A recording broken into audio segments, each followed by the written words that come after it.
Hello. Welcome, friends. Today, we are doing another live stream. Yes, yes, yes. This time we are doing a live... Someone's been playing West End Girls.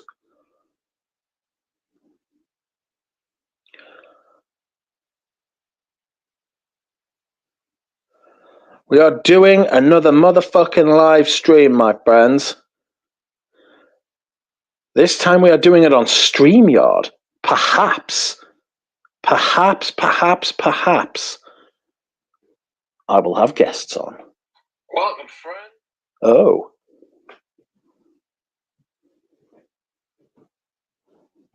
Oh, no. Are we live? I hope we are. How are you doing?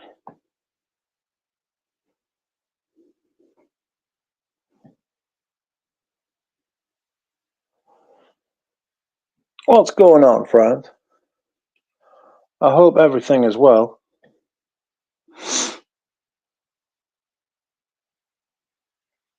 Let me see what's going on here.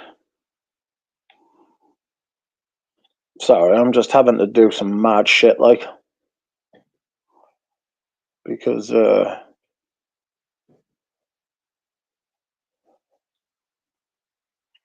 we are finally live. Oh my god. Guess what? I'm streaming on StreamYard. I'm streaming on StreamYard because the YouTube app keeps crashing on my phone because it is a bastard, and I hate it. Hello, Nata Dida. Hello, Dushan, Christina, Scent of the Day, and Olivia Clement. Hello, Drawn by Scent and Spaced Out. You are tuning in from the 1960s, are you? How fun. I hope it is nice. I hope you do not become irradiated.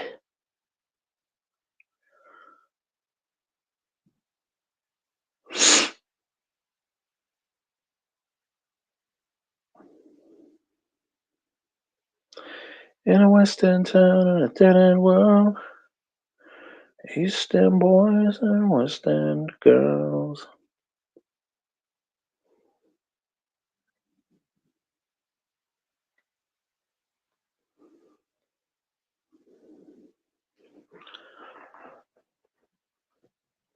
Good evening, Juro. Scent of the Day says, I don't know why I thought the natural order would be for you and Mark to stream together next. The natural order? He had Chad on, he goes way back with Chad. Welcome, Dropout. You are celebrating an anniversary with my work colleagues, so I will catch you later. Like the stream, says Dropout. Thank you. Good evening, I Love Love. You are wearing Encens Mythique, a good fragrance, a very good fragrance, one of the best. One of the last great girl-ons, to be honest.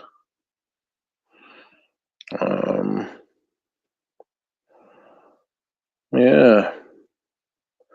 Sorry, I'm just making sure everything's okay because my YouTube app kept crashing when I went live. Why was it doing that? I absolutely hate it.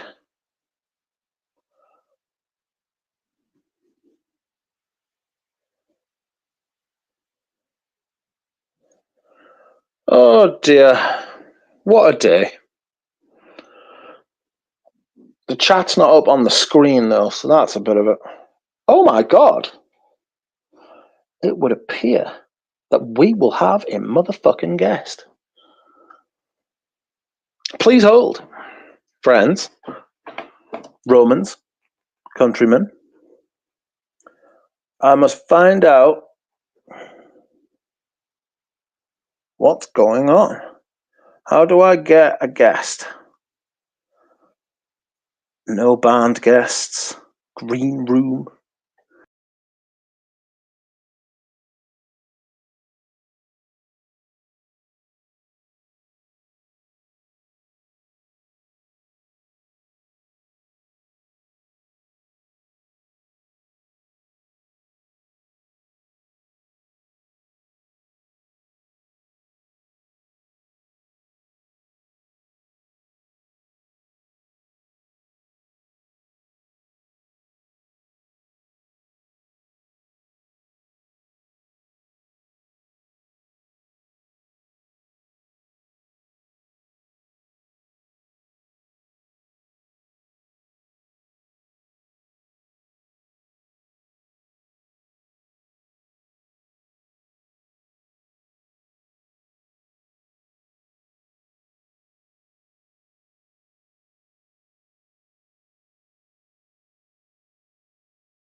I am back.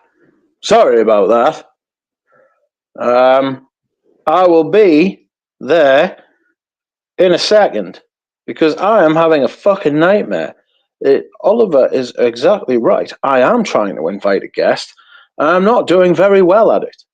You know? I'm a bit shit at this. So let me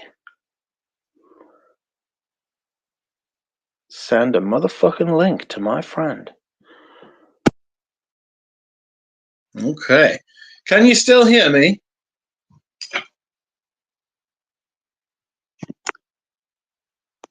Can you still hear me? Are you there? Please say yes.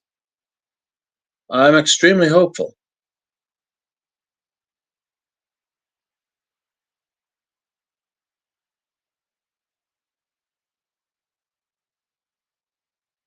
Can you hear me? Unfortunately, says Galen. Fantastic. That's all I wanted to know.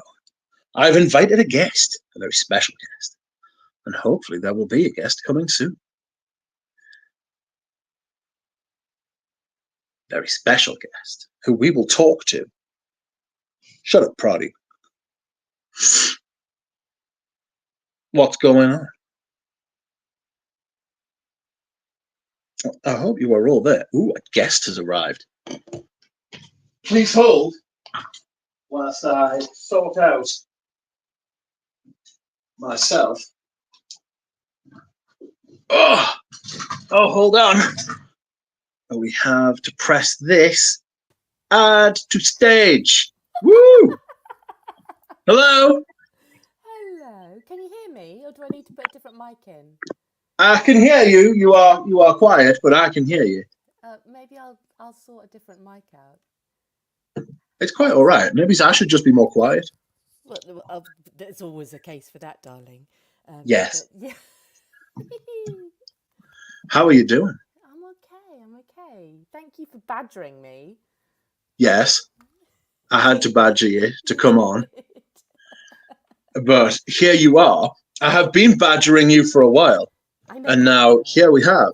So if we have learned anything, it is to badger people until they just give in and say, yes, all right. I know. Yes. How are you? I'm okay. I had a lovely day today. Yeah, I took my little boy to, well, my husband took the big boy to the skate park, and I took the little boy to Broadstairs Beach, and we just pissed about in the sunshine. It was delightful. How fantastic. I know, I was wearing Loon Feline by accident, and it's really thick and heavy vanilla, and I was like, oh my God, this is a bit much, because it was so hot, but it was delightful.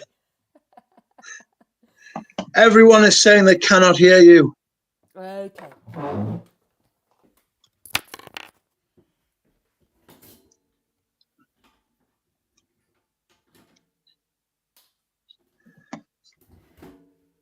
There are lots of new people in the chat.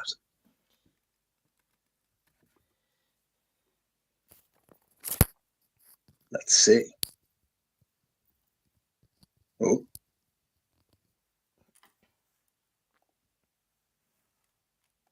Hello? Are you there? I am. You're still quiet. Yeah, I'm. Well, now you are silent.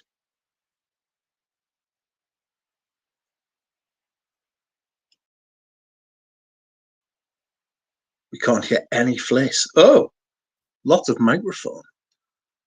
Settings. Audio. Do you have... Can you click on more and then...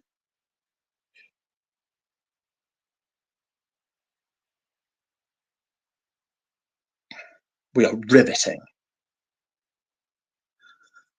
Still silence. You have your little microphone turned off.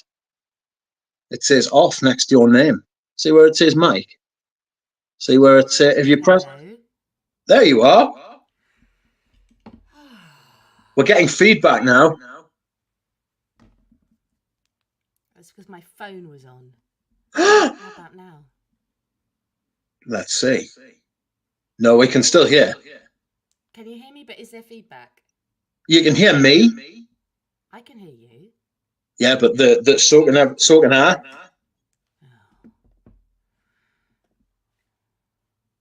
Wonder what is going on.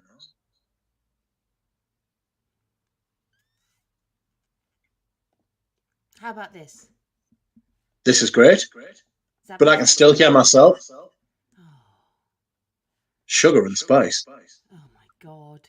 This is what happens when you do things on the fly. This is a lesson for all of us.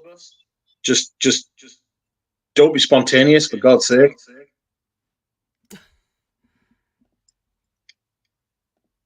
What will we do?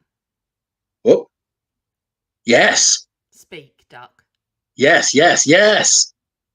I can't hear myself. And I can hear you. What about that? Yes, that's brilliant. Can you hear yourself? I cannot hear myself. Amazing. Yes. Oh my god. That is the way that I always wanted it to be. Thank you for everybody for sticking with that pile of shite. Yes, that was difficult for everybody else. But fortunately, we made it through.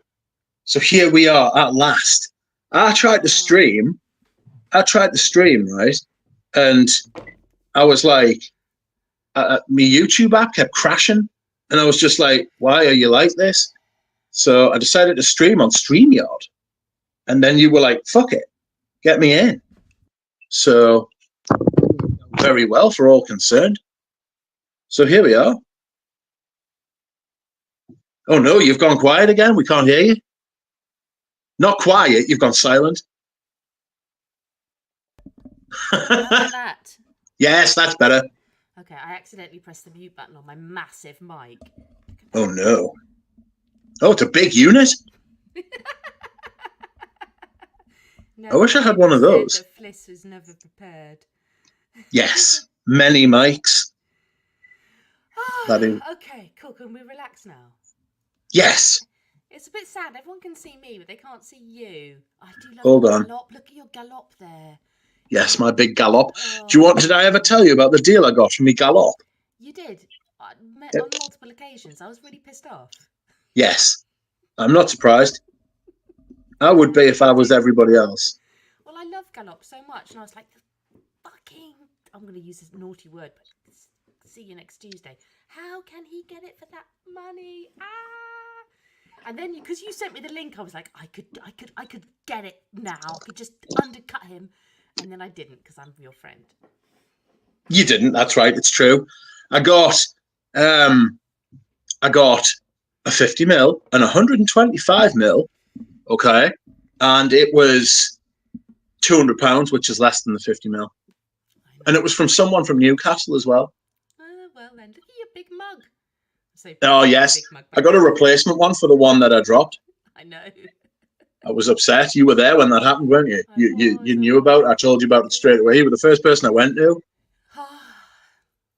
I was like, oh no. Honoured. He asked to escort me through my strife. What's the deal? What are we chatting about? Anything really. I'm not really asked. We can talk about anything. I've been selling off loads of fragrances recently. We can talk about, because I know you've done that before. Yeah. And we can talk about the binge and purge cycle if you want. Oh, the binge and purge cycle is a real thing, isn't it? It's like, I guess it really depends, like, you know, why you're binging and why you're purging. I purge now.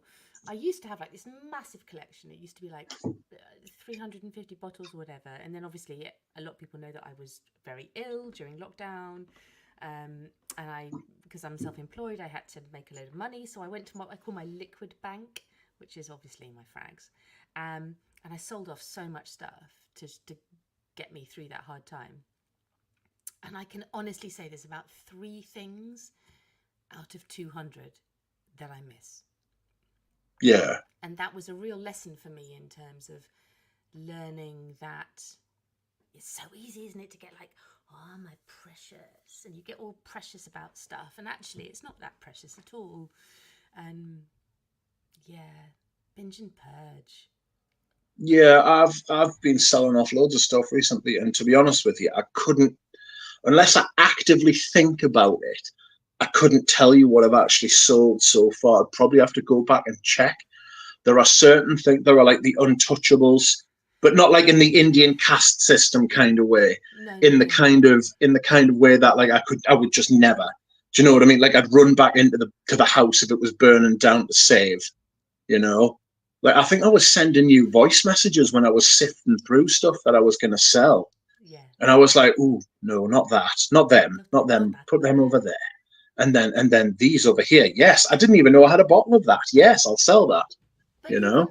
even those what you think are unsellables, having been someone that has really kind of like needed to sell a lot of things, um, even my unsellables, and I do this thing whereby when I'm selling things, if I'm a bit unsure, I take a 10 ml decant, and I have this huge decant drawer. It's like got hundreds and hundreds of little 10 ml decants in there, and it is amazing how rarely I go back to those decants. And it's been a real lesson in many respects. There's maybe been one or two things that I've gone, oh, and then I use that 10 ml up and I go, okay, so that actually can come back into my collection. But there's boxes and boxes of these 10 mls that I all beautifully labeled. They're all in the spreadsheet. Lovely. But it's amazing how much I don't go back to, and it's actually quite freeing once you do it. Yeah. It's all right. Yeah, I'd say it's I all right. feel I feel lighter. I feel lighter for having sold off quite a few of my bottles, and obviously I've got like money like in there that I didn't know that I could have just like if you told because this has only been 2 weeks. I've sold like 2.5 grand's worth of stuff. Do you know what I mean? And it's Yeah. like it's all stuff that I'm not going to miss. Do you know what I mean? Like I'm eyeing up me bottles of vintage Koros. I've got one Charles of the Ritz. I've got about two or three Parfums core, which I could get about 300 quid a piece if I was firm off like strangers. And then I've got like I've got a couple of Sanofis, which I could probably get like 150, 200 quid. And it's just like I don't need all these Koros. I'm going through a moment with Koros. I'm not sure how I feel You about don't it, if need I'm very honest. much chorus, my darling. That's the point, isn't it? I mean, it's No, you're right. literally anybody who watches deodorants knows that one spray to the forehead will last you. Yes, that's It will that's last right. you. One spray to the forehead and you're sorted all You're day. sorted all day. So all Yes, this that's right. I stuff. remember it well. I Yeah. remember I But remember that very well as soon as you said it. But That's right. also, I think it's really easy as well when you're selling off to think about those big ticket items and go, oh my God, this was really expensive. I could get rid of this, I could get rid of this. But actually, you take some of those smaller bottles that are maybe only 30 or 50 ml, and if they're only 20, £25 each plus postage, suddenly 5 or 10 or 15 of those, and you've got a substantial amount of money that weren't you weren't aware that you had, but you're not going to miss those little partial bottles. And I think there's actually in a lot of the Facebook groups there's a really good market for very low partials. This is what I've discovered. There's a good market for very low partials because people would rather buy a partial with the bottle than a 10 ml decant, and you can get rid of low partials quite quickly, and it's amazing how it all adds up, and suddenly you're like, oh my God, now I've got enough money to buy a Henry Jacques. Yes. I haven't. No. Unfortunately, you need to crowdfund I one. have I have to buy nappies, but Yes. Yes. in Unfortunately, we must theory, buy food and yeah, underwear and all things those like that. boring shit. Yeah. Yes, the stuff that just spoils all the fun, all the perfume Someone's just said fun. I barely hear her. Oh, I can hear her. I can hear her Yes, better now. there seems to be discord amongst the punters as to who can hear it. There is one person. Have they tried, Christina? Have you tried turning your volume up? I know that. I know that. I mean, that means Uh, the duck is louder as well. So yes, I can yes, hear that you I in this am also just situation. generally loud. To be fair, I've always been like quite loud. I think I might be deaf. Um, it's outrageous. So I don't know if it's just Christian. I hope everybody can hear, but I'm sure they can. I can hear you, and I'm deaf. You're a lot of things, my darling. I deaf. I turned it up. Duck pierced my ears. I'm having the lovely lady better, so we'll compromise. Rich is loud. Fliss is barely audible. It's the contrast. Shall I turn up this thing? I'll have a look at my settings and see if I can turn everything up. If you go to more... There we go. How's about that? I don't want to come in too hot. That's the trouble. People always go, "Oh, Fliss, you're coming in really hot." People love that on this channel. They're used to it. I come in hot, but I'm talking about in audio terms. All right. They are loving it. I think you are more audible now. Is that better? I can still do other things with this mic, I'm sure. I'm looking at my immense dome. Do complain, dome. people. Do complain if it's not quite right. There we go. This is what they love about us. I know, it's the slick. It's the slick professionalism. I am looking at my slick professionalism all over the top of my head. It is extremely slick. And I'm thinking that is just, I might just have to tilt my head back a little bit so I don't look so bald. It's all right, I'm used to me baldness. I'm used to be baldness, but the thing is that I'm not used to having a ring light. It's extra area for the kuros, surely. Yes, that's right. Yes, my forehead goes all the way back here. Look so at I that can glowing get. Head. Yes, it's full of ideas, and everyone can access them. So hello, everybody in the chat. Yeah, what do I want to talk about? Yeah. We could talk about lesodorants. You haven't yet. There hasn't been a return of lesodorants yet. I don't want to. I think we've all had a bit of a tough summer for various family reasons, and we keep trying to organise stuff. It is like herding cats. Dan and I managed to do a little thing for Patreon recently. With James and Ben were meant to come on, but Ben had the shits. Sorry, Ben. And then James couldn't find his laptop, which is like a very specific kind of shit. Rudimentary to online content. It really is. And he couldn't find his laptop. It's not even his laptop, it was his wife's laptop. And apparently she wasn't very helpful. Oh. Hello, darling. That wasn't very kind. Why aren't you doing lesodorants tonight? I've lost my laptop. I've lost a laptop, darling. It's my laptop. Why have you lost it? I don't know. You can see how the conversation probably started and why he was there for suggesting she was being unhelpful. I would also have been unhelpful in that situation. Yes, I would have been loud. I would have said things such as "find my laptop" or "woe betide," and such. I would have not been very happy, but we can talk about what we have been planning to talk about for a while if you want. Oh God, which is incense. No, because I need to prep for that shit. Okay. We will lay off the incense. What can we talk about? You haven't smelled the new Les and Demodable yet, have you?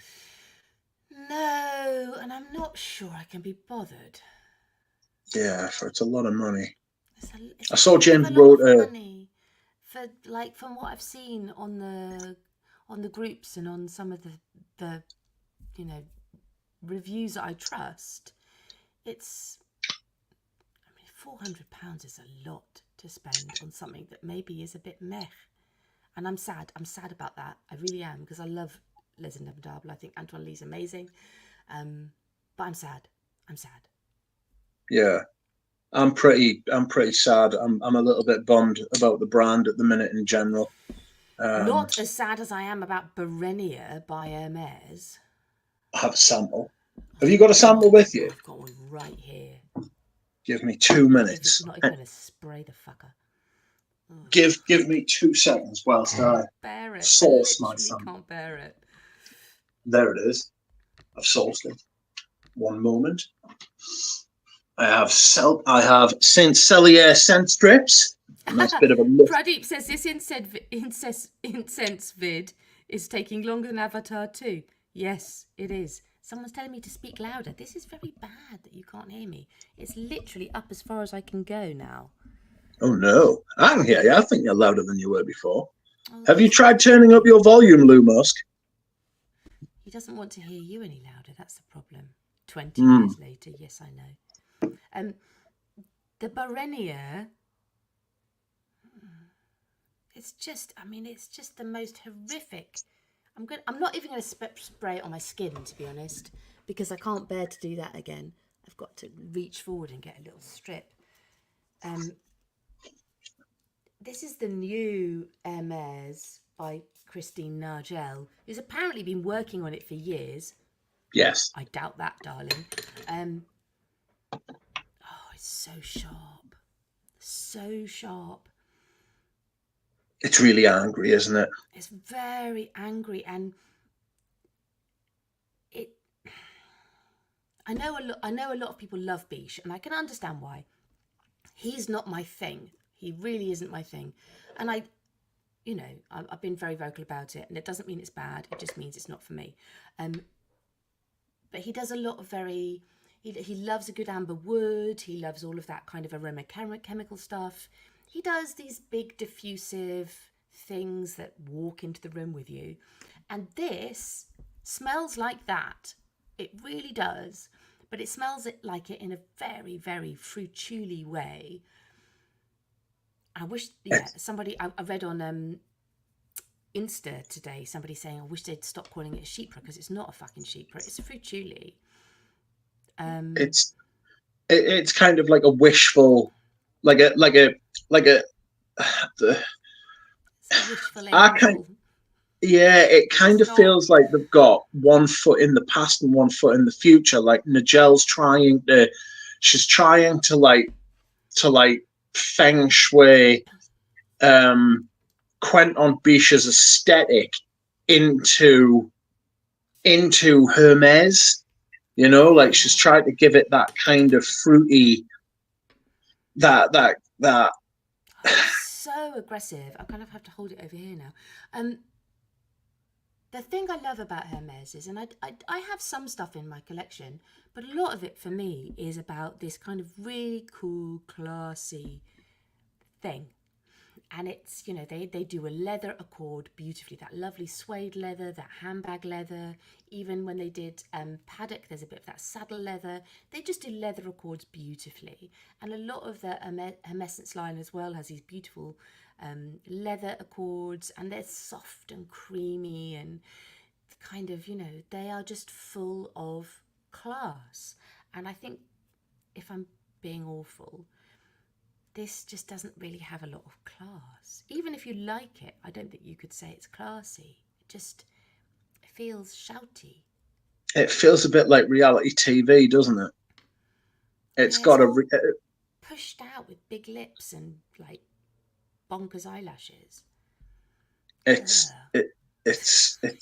like it. I was so sad. I was sad about all of it. I was sad about the bottles. I was sad about the actual what was contained in the bottles. There was just nothing about it that I was like, this is nice. This is Hermes. It's not Hermes. So do you think this smells a little bit like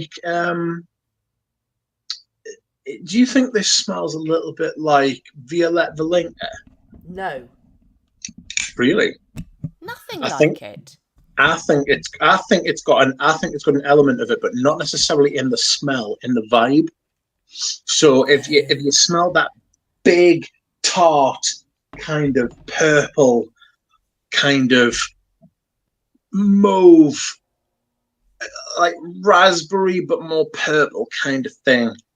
No, Violette Valenca to me was lovely. I don't think it's as successful as Galop in that melding of floral and leather, and it breaks down after a bit. I think the violet's gorgeous to begin with, but then after a while you're like, where's it gone? And then it doesn't last for me as a whole story. It's sort of all lovely at this end, and then the leather's all lovely at that end, but in the middle there's this big dip where it's like, eh. This doesn't even have that for me. This is just, like, this smells like a really, really cheap celebrity frag. Ooh. Fliss has been on the live stream and she's being awful already. It's okay to shit on bad frags. It's okay to shit on bad frags. That's what they're there for. I want to. There's nothing nice about it. And the raspberry is really coming through now. Or whatever the berry is. It's not even raspberry, is it? It's like some magical berry, apparently. I'm going to have to look it up on the old Yes. internet. It's, what do you call it? It's here. I've got the, what do you call it? Miracle berry. Miracle berry. It's called miracle berry. A miracle berry. Like, I'm not 17 or 12 even. I'm not going to fall for that shit. A miracle berry. Miracle berry. A miracle berry. What is a miracle berry? I mean, either it sounds slightly naughty or it just sounds like bullshit. Yes. She tickled my miracle berry. Oh, no, she doesn't. Oh, no, I don't want to talk about that anymore. It's a plant. Miracle fruit.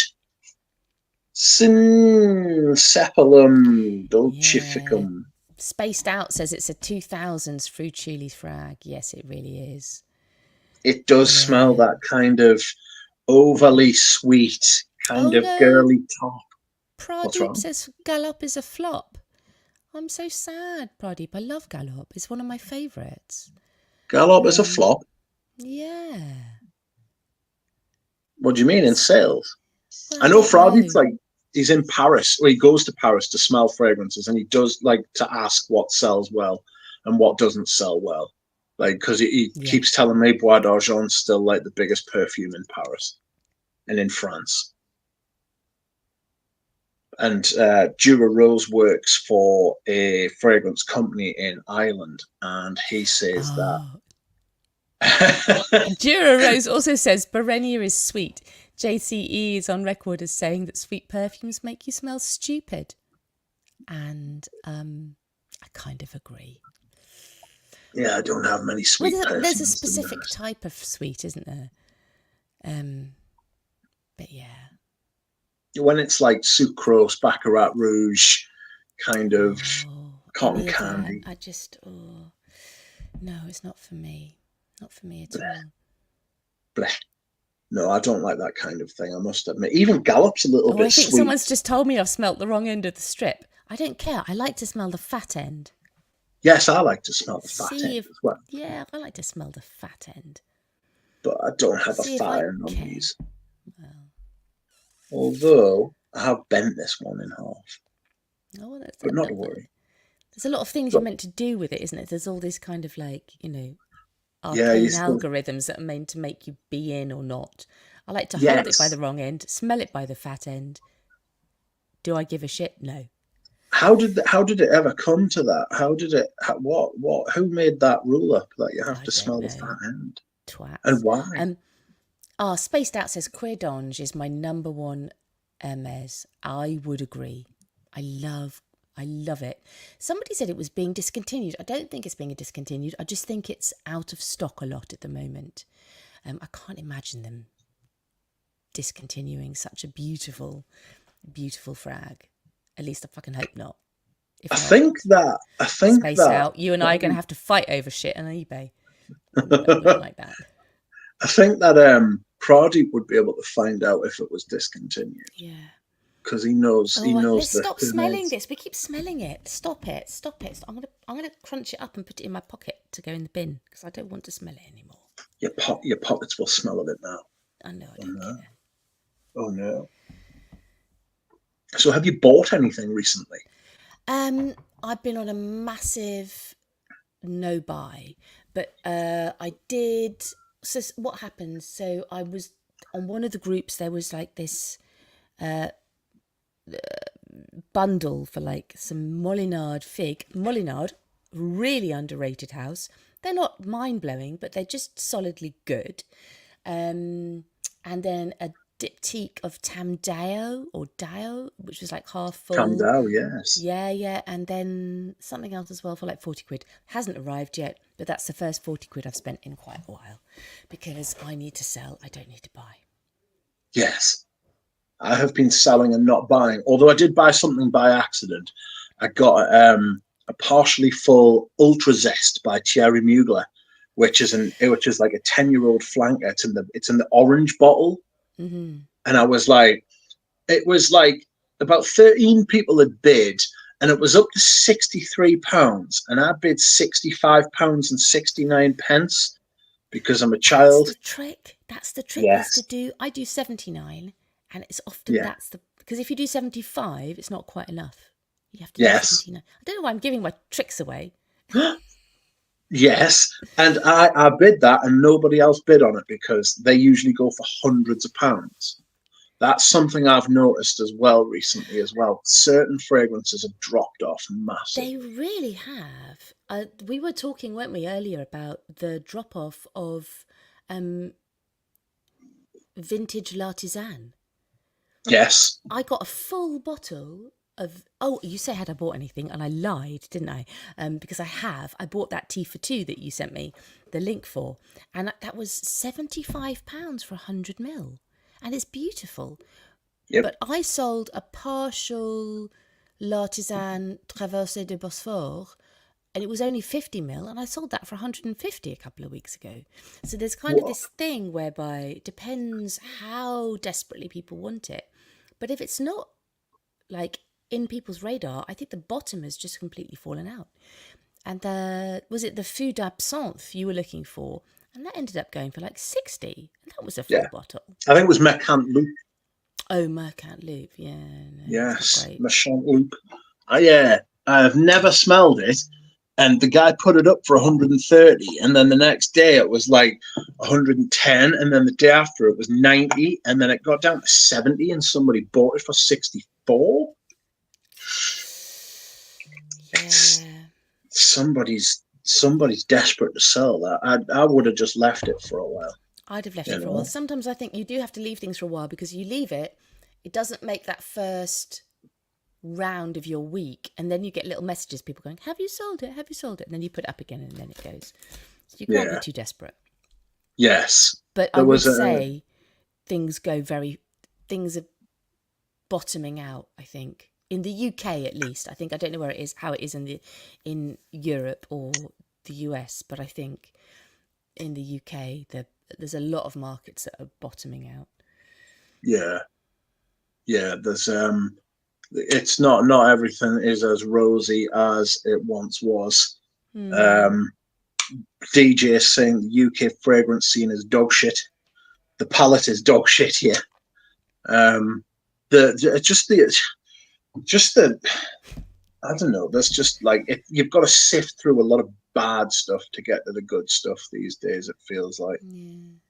It feels like there's a lot of poor stuff out there that it's very easy to get trapped in, you know. And it's Mm. like it's painful. I Have you ever tried 80s Dibanustas perfumes? Which is is it that there's is it a fig one? Which is the one that Dan from Liz Adrian's always goes on about? I liked it. There was a bit of a masculine woody amber at the bottom that I didn't gel with. But I'm I'm terrible at modern perfumes. I hate anything with the slightest of those woody ambers, and I just run screaming for the hills. I can't bear it. And I know that we have this conversation about what is synthetic and what is natural, but I think you can still have that conversation around what is natural smelling. And Yes. yeah, I like something that's natural smelling. Obviously, Yeah. it's not natural, but it's natural The smelling. yeah, the Quentin Beach aesthetic with his fucking massive fucking amber woods and his Akigala wood and Yeah. And his the Gaze mineral note. Schoen stuff as well. I appreciate it. This is the thing. So I don't dislike it in general for people who love it, but for me, I just don't want it in my collection. Because I just never wear it. Yeah, Yeah. yeah. It's rough. I will leave you with the punters while I go to dehydrate. Please have God. fun and be gentle with each other. You can get used to this for when you start doing all your own content on YouTube. Terrible, terrible. It says Iris Nazareno is crap. Oh, and it's Oh, now who said that? discontinued. What? Who said Jura that? Rose. Shut up, Oh Jura. my goodness, is it really? You have all the gossip, don't you, my darling? I don't have any gossip. All my gossip comes from the duck, and presumably all his gossip comes from you. So it's like about third hand by the time it gets to me. This is like me tapping into the good stuff very fast. Now what else does it say here? Amethyst Glow says, I've been selling too, but I did buy Bel M as soon as Brooke had it back in stock. Oh, I'm on my second bottle. I love it so much. It's just so creamy and comforting, and I hate that word comforting, but it is comforting. And yeah, Bel M is very special. I think that's a good thing. Well done. Well done for purchasing it back. I fully enable you and support you in that. What else does it say here? Chinese whispers. Yeah, it really is. Oh, her man from Eldo is a great Biche fragrance. I didn't know Biche did anything for Eldo. Is it a newer one? Maybe, I've got a load of the older Eldos, but I don't have any of their newer stuff. Maybe I need to have a little try of that. I say try because I don't like Biche, but it's always good to smell, even if you don't like it. Sometimes I think not liking something is as fun as liking something. It's cheaper as well, isn't it? That's for sure. Fliss, have you tried Une Belle Amour d'été? Ooh, what's that from? Who did Une Belle Amour d'été? I do love a tuberose. Oh, he did Fin du Monde. Okay. I might go and get my Eldo samples when Rich stops dehydrating himself and have a see if I've got one of those. Perfumed Empire. I'm going to write this down.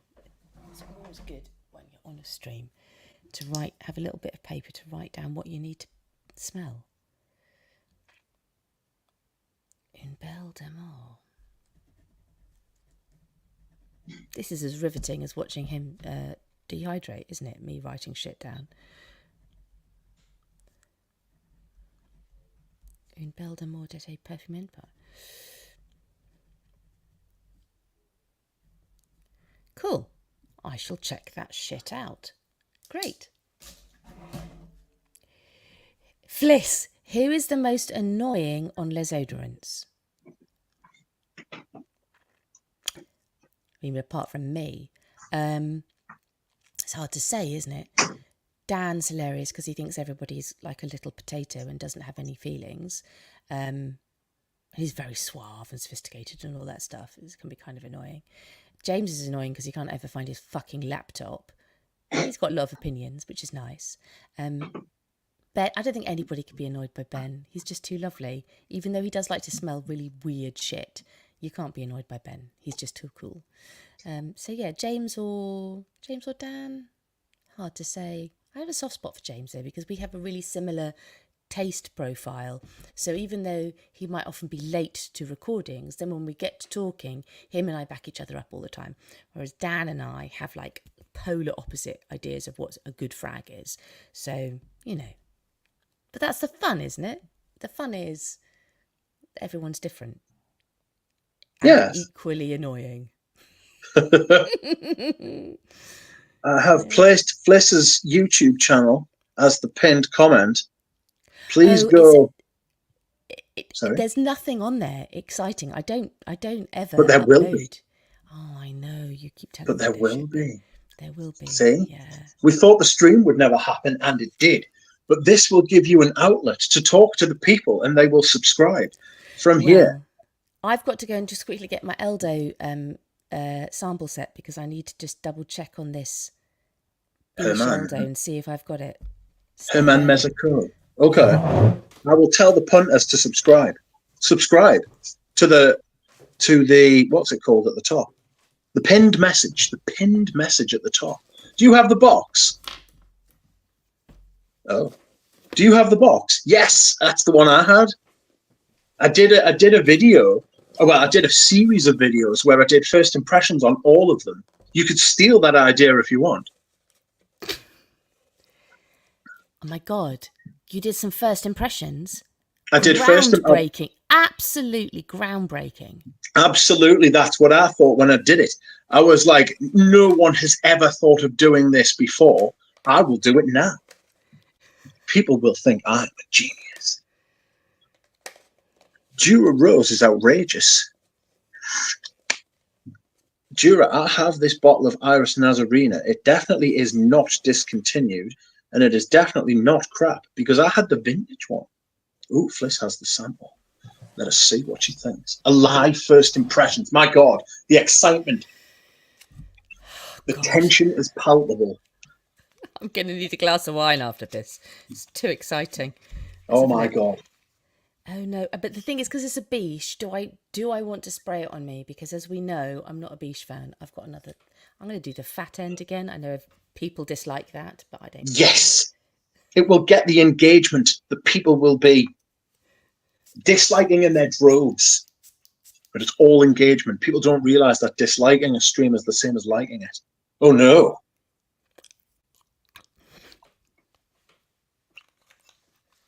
Oh no! How upsetting. Oh, this is so not my thing. Outrageous.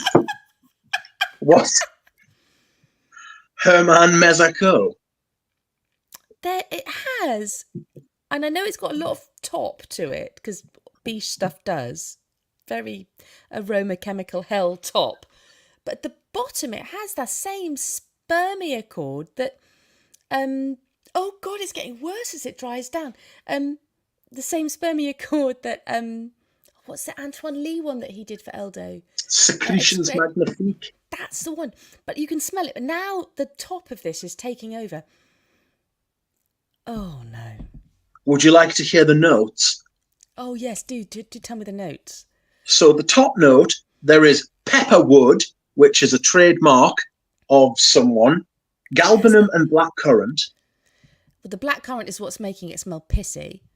Yeah, the middle note is geosmin, rose oil and olibanum, and the base is geosmin, ground. It smells like the ground.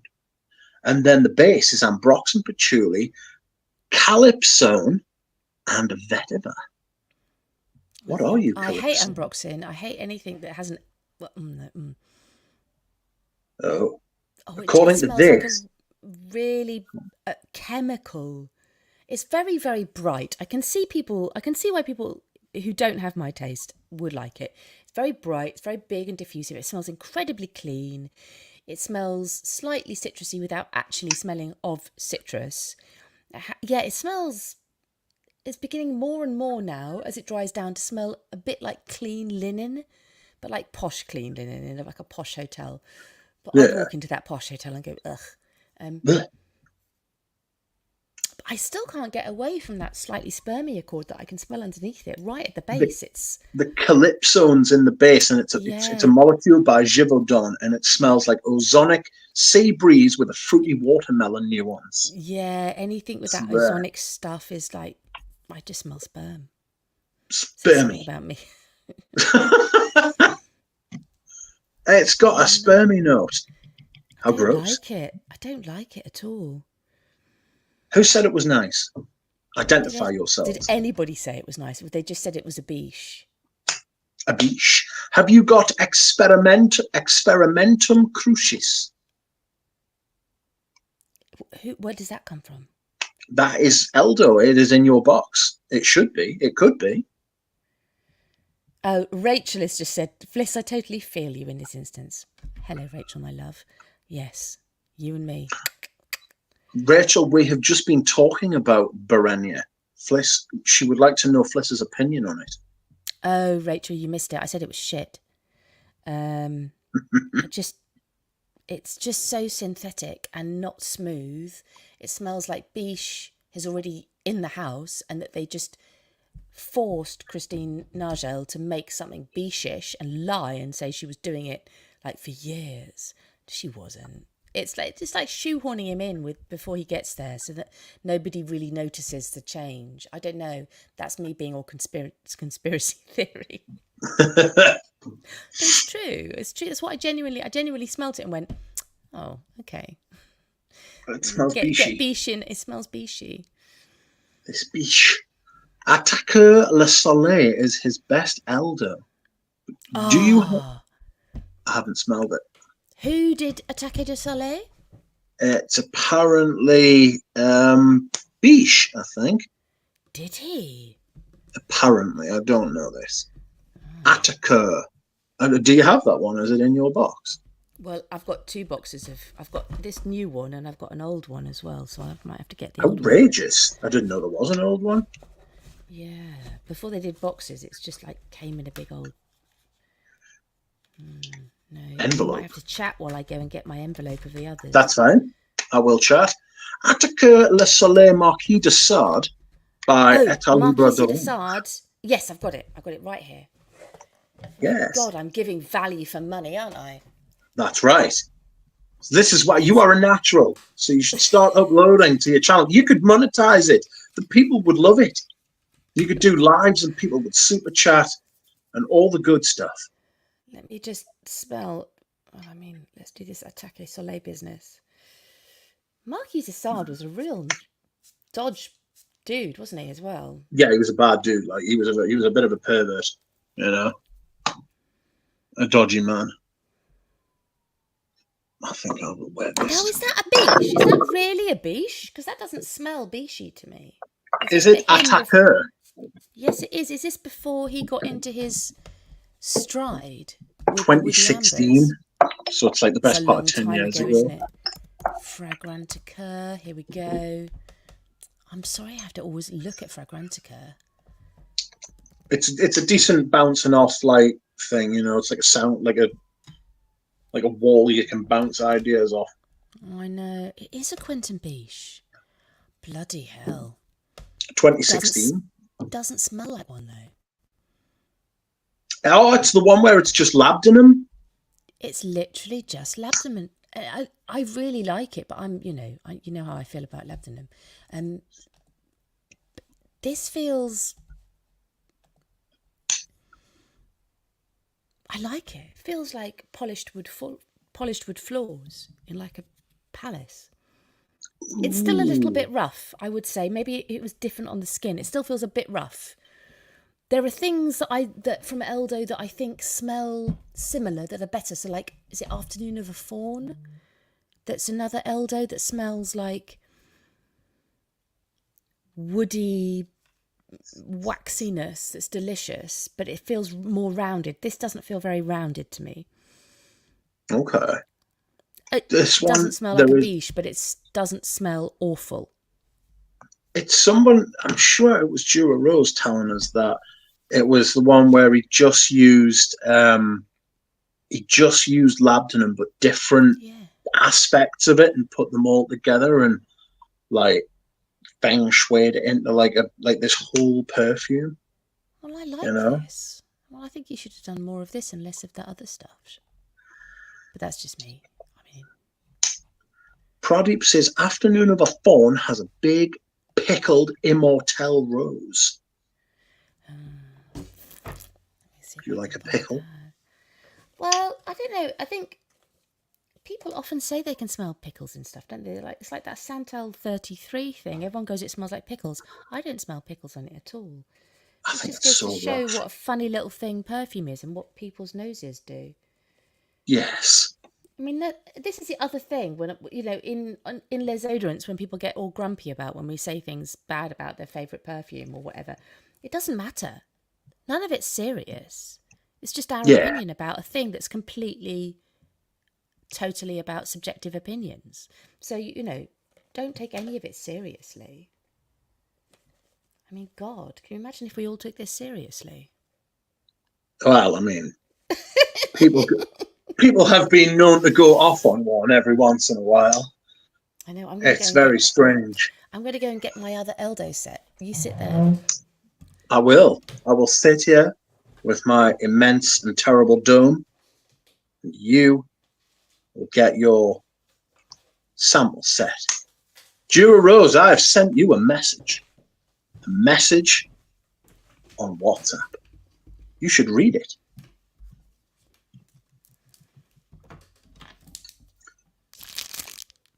Style of the name was Attaquer le Soleil. So these are how it used to come. They used to come in these little tiny files like this. Dabbers. Little dabbers, yeah. These are ancient. It's good they're all so organised, isn't it? Yes. They're always I am taking the not. piss. They're taking the piss out of me all the time on Les Odorants for having everything so organised. And then I come and do something like this, and everyone's like, "Oh, have you got?" And I'm like, "Yeah, I fucking have. It's just over here." Yes. See, I'm not like that at all. No, I know. I'm kind of like the chaos kind of brings forth this kind of imagination out of me, you know? So I like going into things blind sometimes, like necessity, etc. Hello. Hello. I had to womble off to go and find some more stuff. Ooh. We should go through all of these. Oh God, there's so many, isn't there? That's the trouble. I can't find my afternoon of a fawn. Did I use it up? Maybe I did. Rachel is saying, sorry. So no, say. I was going to say, Rachel is saying there should be many more Duck and Fliss lives, which there should. I can't find my afternoon of a fawn. I think I've used it up. Oh, Must have been good. If I've used it up, it means it was delicious. That's the thing to remember, isn't it? Yes, if it's gone. That's kind of the way I feel about stuff. If I've used it, then I think I probably should get a bottle, like, you know? I don't go that far because we can't afford a bottle of everything. But if you've used it, it usually means it was good. Yes, I'm looking at getting a bottle of Encens Japonais by Hades de Venustus. Is a fruity one. See, the trouble with me is I tend to have to wait until things get off that big market and go onto the second-hand market, and I can buy a partial. Because I always feel awful if I buy a full bottle. The guilt, as a mum, the guilt is just huge. So I have to always wait. But then by that time, you know that if you really want something or not, don't you? Yes, and you can always trade it. Yeah, you can always trade it. I can't find my afternoon of a fawn, which means it was delicious because it means I used it all up. So that's that. Boom. Decision made. Yes, you should definitely get it. I will say subscribe to Fliss. Well, no, because there's nothing to watch. Pen. Just me being awful. Some of those early videos that I made was before I even was on Les Odorants. They're awful. Don't listen to a word I say. No, it's fantastic. That's what they want. That's what the people want. They want more Fliss. Well, we'll see. That was like when you joined the Les Odorants, isn't it? You were supposed to be there for like one episode or something, weren't you? Yes, and then we ended up being 2 episodes, and then I just refused to leave. That is what the people want. They want more Fliss. Well, that is what the Instagram will not suffice, and neither will Les Odorants. Just said, "I love une amourette." Yes, une amourette is very good. Une amourette. Which one is it? So someone says, Rachel, stop encouraging him. Yes. Oh, jasmine and cigarettes. Yes, jasmine and cigarettes. Let's do jasmine and cigarettes. I know I have that. Yes, jasmine et cigarette. This is interesting because I was looking at jasmines this week because Shalimar have got a new flanker, haven't they? Their jasmine flanker, their Melissime. Yes.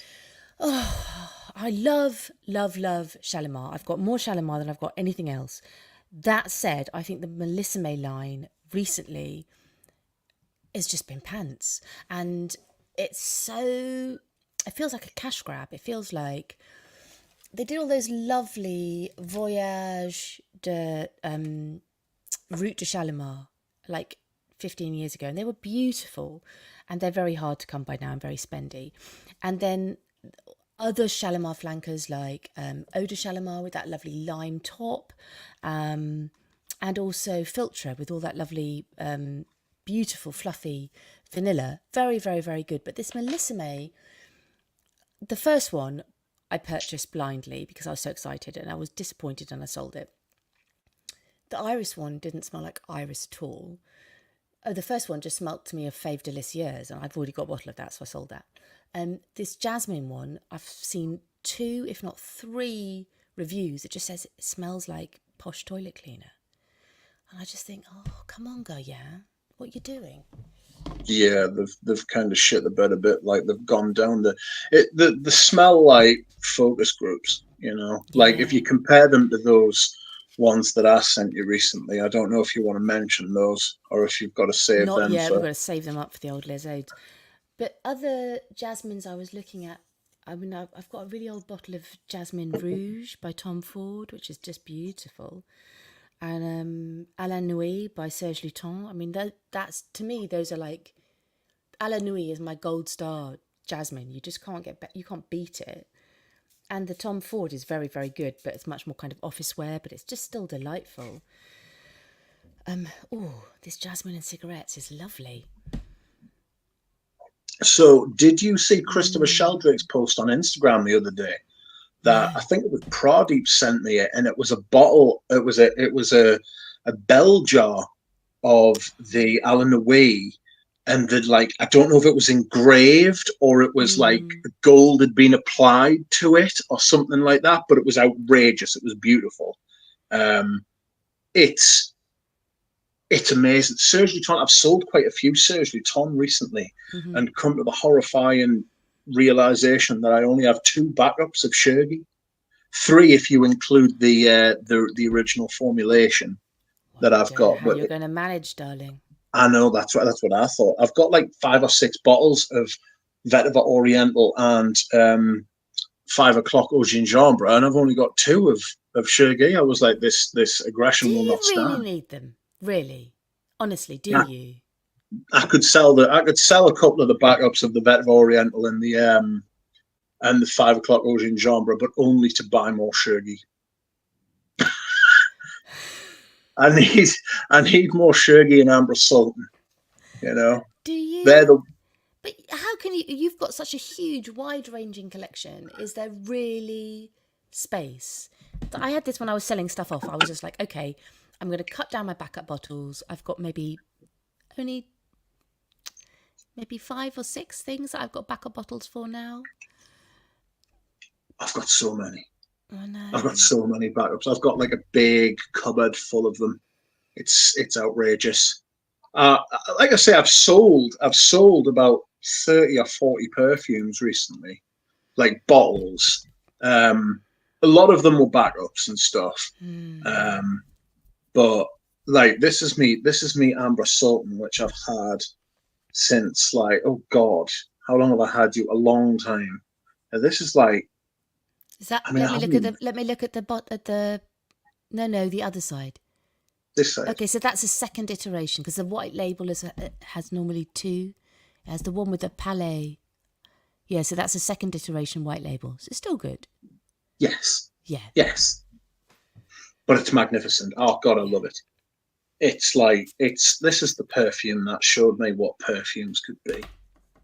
You know, like I had a collection and I'd been collecting for years, but I'd never sort of realized what a perfume could do until I kind of opened up this whole new This world. jasmine and cigarettes is lovely.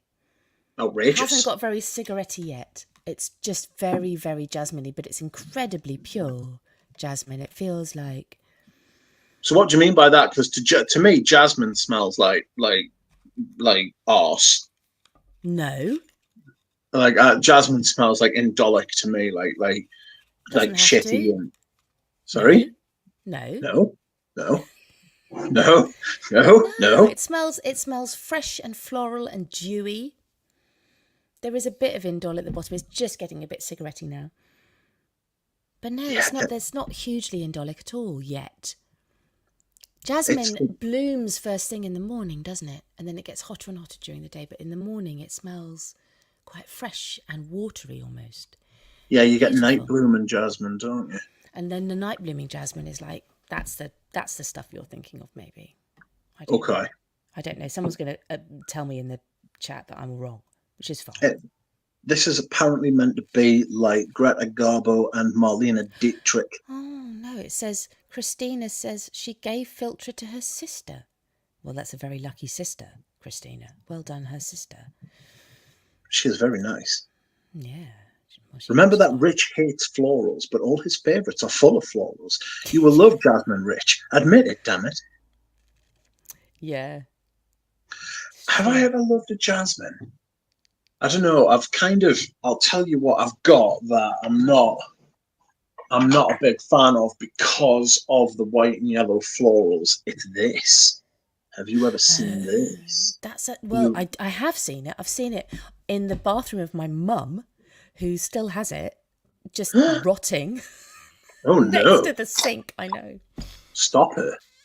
This is it. This is the original. It's got the 5-digit batch code. So PB2N2. 5 digits for. That's 1990s, isn't it? Yes, it is. It's pre LV. It's pre LV. I'm an itch like. So if we go to the, leave me alone. All of this. Yeah, I think Guerlain batch code's 5 digits is 1990s. Let me check it out. I will tell you. Let's go. Along. So Raiders of the Lost Scent is amazing. If you don't know that, yes. If you don't know that website, Raiders of the Lost Scent is the best one for looking at Guerlain bottles. It's really, really clear, and you just basically you can date anything off that. I really love the smell of this fragrance, but I could never wear it. Me too. I feel like it's one of those ones that I remember as being quite young and really loving it and adoring it, and then smelling it later in my perfume collecting and going, I don't know if I want to wear it. I want to have it in my collection. I don't. But I don't. Are we keeping you up, darling? No, God, no, don't be silly. I'm just old. I'm just old. This is like probably the least I've ever yawned on a live stream. Jesus. Yeah, my live streams are full of yawning. Yawning and dehydrating and general foulness, if I'm being honest. How to date Guerlain. Shen is my favourite Serge Luton. It's nice. It's dark wood. Brian says, I get too much aldehydes in old Samsara EDT. This is the EDP. The EDT I had to sell because it was too floral. This one's more sandalwoody. Right, you give me that batch code while you chat to look through the chats. Ooh. Okay, hold up. It is PB 2N2. Mm-hmm. Lovely. You go through those chats and I'll do a little bit of digging. I will go through these chats. I'll talk to the chatters. What do we have here? Rich always yawns. In the voice notes too, says Jura Rose. It's true, I do. Mal superstitious, underrated aldehydic jasmine. I could add a bottle of that for next to nothing. Excuse me, I do that too. And we should have a fragrance yawn, says Dushan. It's 1996, that bottle you've got. Outrageous. So, wait there, hold up while I've got you there. Okay. Yeah. I've got another one here, a 50 ml. Okay. And this one is MX 0AA. And then there's a 9 at the end, but I think that might just be errant. Well, it says 6 or 7. That's going to be earlier. Or maybe it's not. 1990. Yeah. Wow. That is a 1990 bottle of Samsara EDP. Nice. See, the awful thing is, of course, is that I remember the 90s, and therefore it doesn't feel very old. But if I do the counting on my fingers, I'm suddenly like, oh my God, that's like 30 years. No, it's more than 30 years. Oh, Fliss, you're ancient. When someone just says 1990s to me, I'm like, yeah, that's my youth. I'm so cool. Yes. No, you're not. You're ancient. It was the best decade. It was the best. What do we have here? Love those Samsongs. Mm. Christina, Beesh and beef. I had beef today. It was nice. One of the earlier ADPs. Before that, they only had Parfum de Toilettes. This is interesting. I think that this is something that people get really confused about with older perfume, is that actually a lot of Guerlain, when you get vintage, you see things like Parfum de Toilette and you think, oh, it's not going to be very strong. But actually, that was all they had.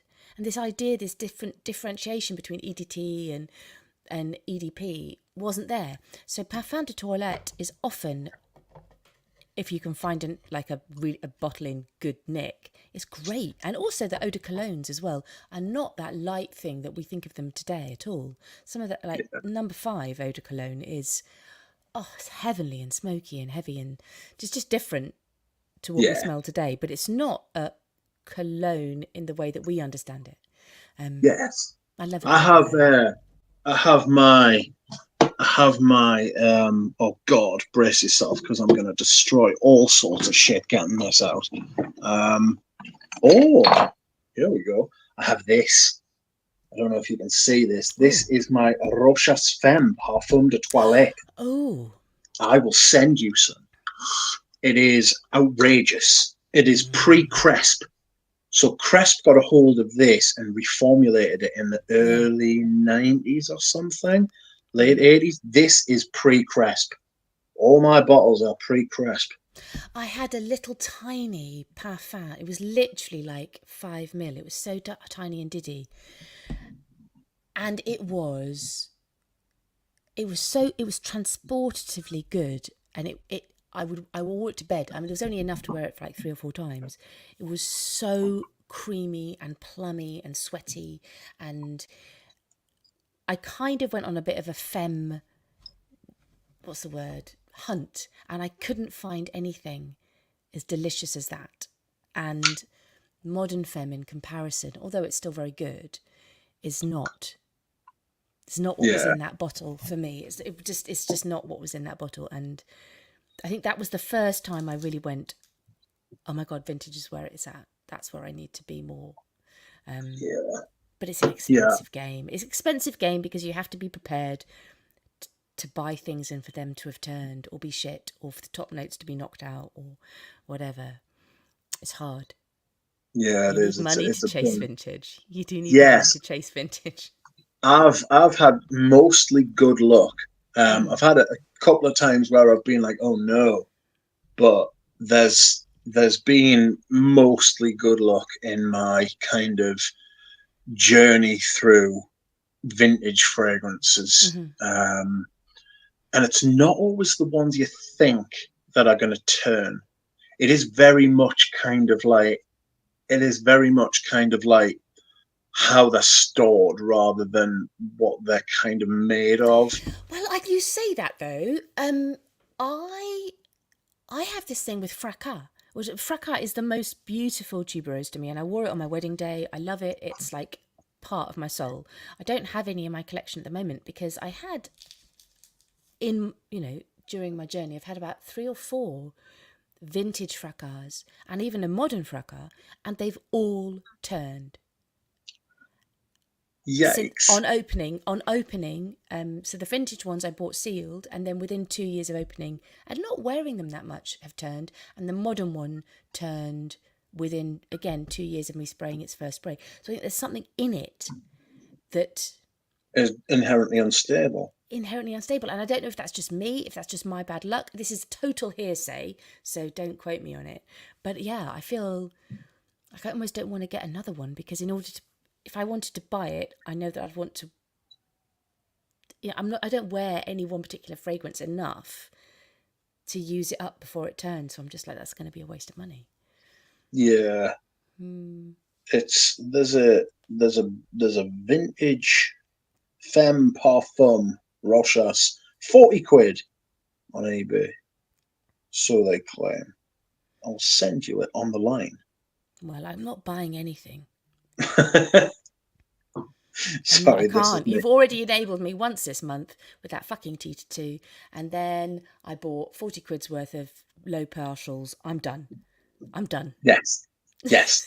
Yes. Don't do it. You know, you shouldn't. I'm gonna be strong. Yes. It's amazing though. I enjoy the hunt as much as I enjoy actually wearing them and stuff like that. I love hunting for vintage perfumes and stuff. Ricardo says the 40s were the best with Bondi and Fracas. Yeah. Did I they both come smelt out in the some. 40s? I don't know. They're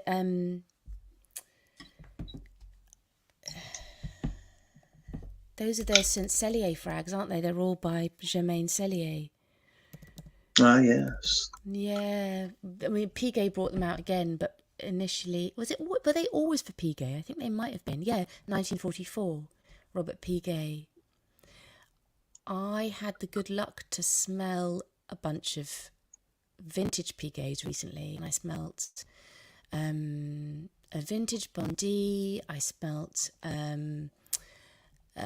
what else did I smell? I smell just looking at it now. Oh God, Jolie Madame, and which is the other ones?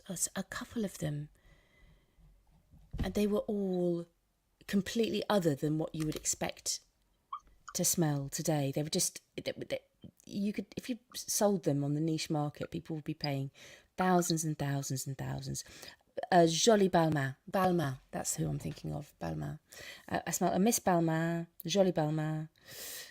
Yeah, and they were all Jolie Madame. Sorry, they were just exquisite. They were little tiny pure parfums like that. Oh my God, so good. But again, expensive. I didn't buy them. I just smelt them because I'm lucky. I was sent very kindly by Tim Wilcox the new sample set of the Balmains they've just re-released, Oh, and I haven't just smelled them clicking yet. back here. I'm stopping looking at my phone. You've been sent what? I've been sent. I have been sent the Balmains. Do you know how they've re-released the Balmains? Ivoire, Ebony, all of those sorts of things. Mm-hmm. They've re-released them in modern. They've used modern materials. Oh, is that going to be like the Estee Lauder re-releases though? Because if it is, it's going to make me sad. Yes, that is exactly what it's going to be like. They're going to be really poor, and I'm very upset by it. I don't think the new Estee Lauders were poor, but I don't think that they should have called them by the original names. And I don't think they should have called them re-releases. They should have just admitted that they were almost in sort of new. They should have called them inspired by, or I don't know, something else. But this, and also the price point of them was so ridiculous. It's like, well, you're not pleasing anybody with this re-release because they don't smell anywhere near as good as the original. They smell like the Azure was like, it was nice, but it was very Azure light. But then the price point was like, well, I'm expecting something punchier for this, and it just wasn't. Yeah. That's a major problem with fragrances at the minute. The price points. The price points are scandalous. They're just not. They're just not like the line between quality and innovation and interest and creativity and the price point. Just the two are not there.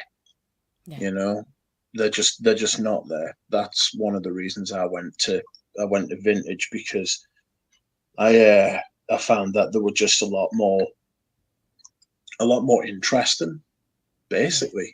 They were just more fun, interesting, like better made. I like vintage stuff anyway. Yeah. Rachel is just saying that Christophe Loudmil had a chat with her, and Cellier came out of functional fragrance, and something she did was quite bold, and she used to overdose single materials.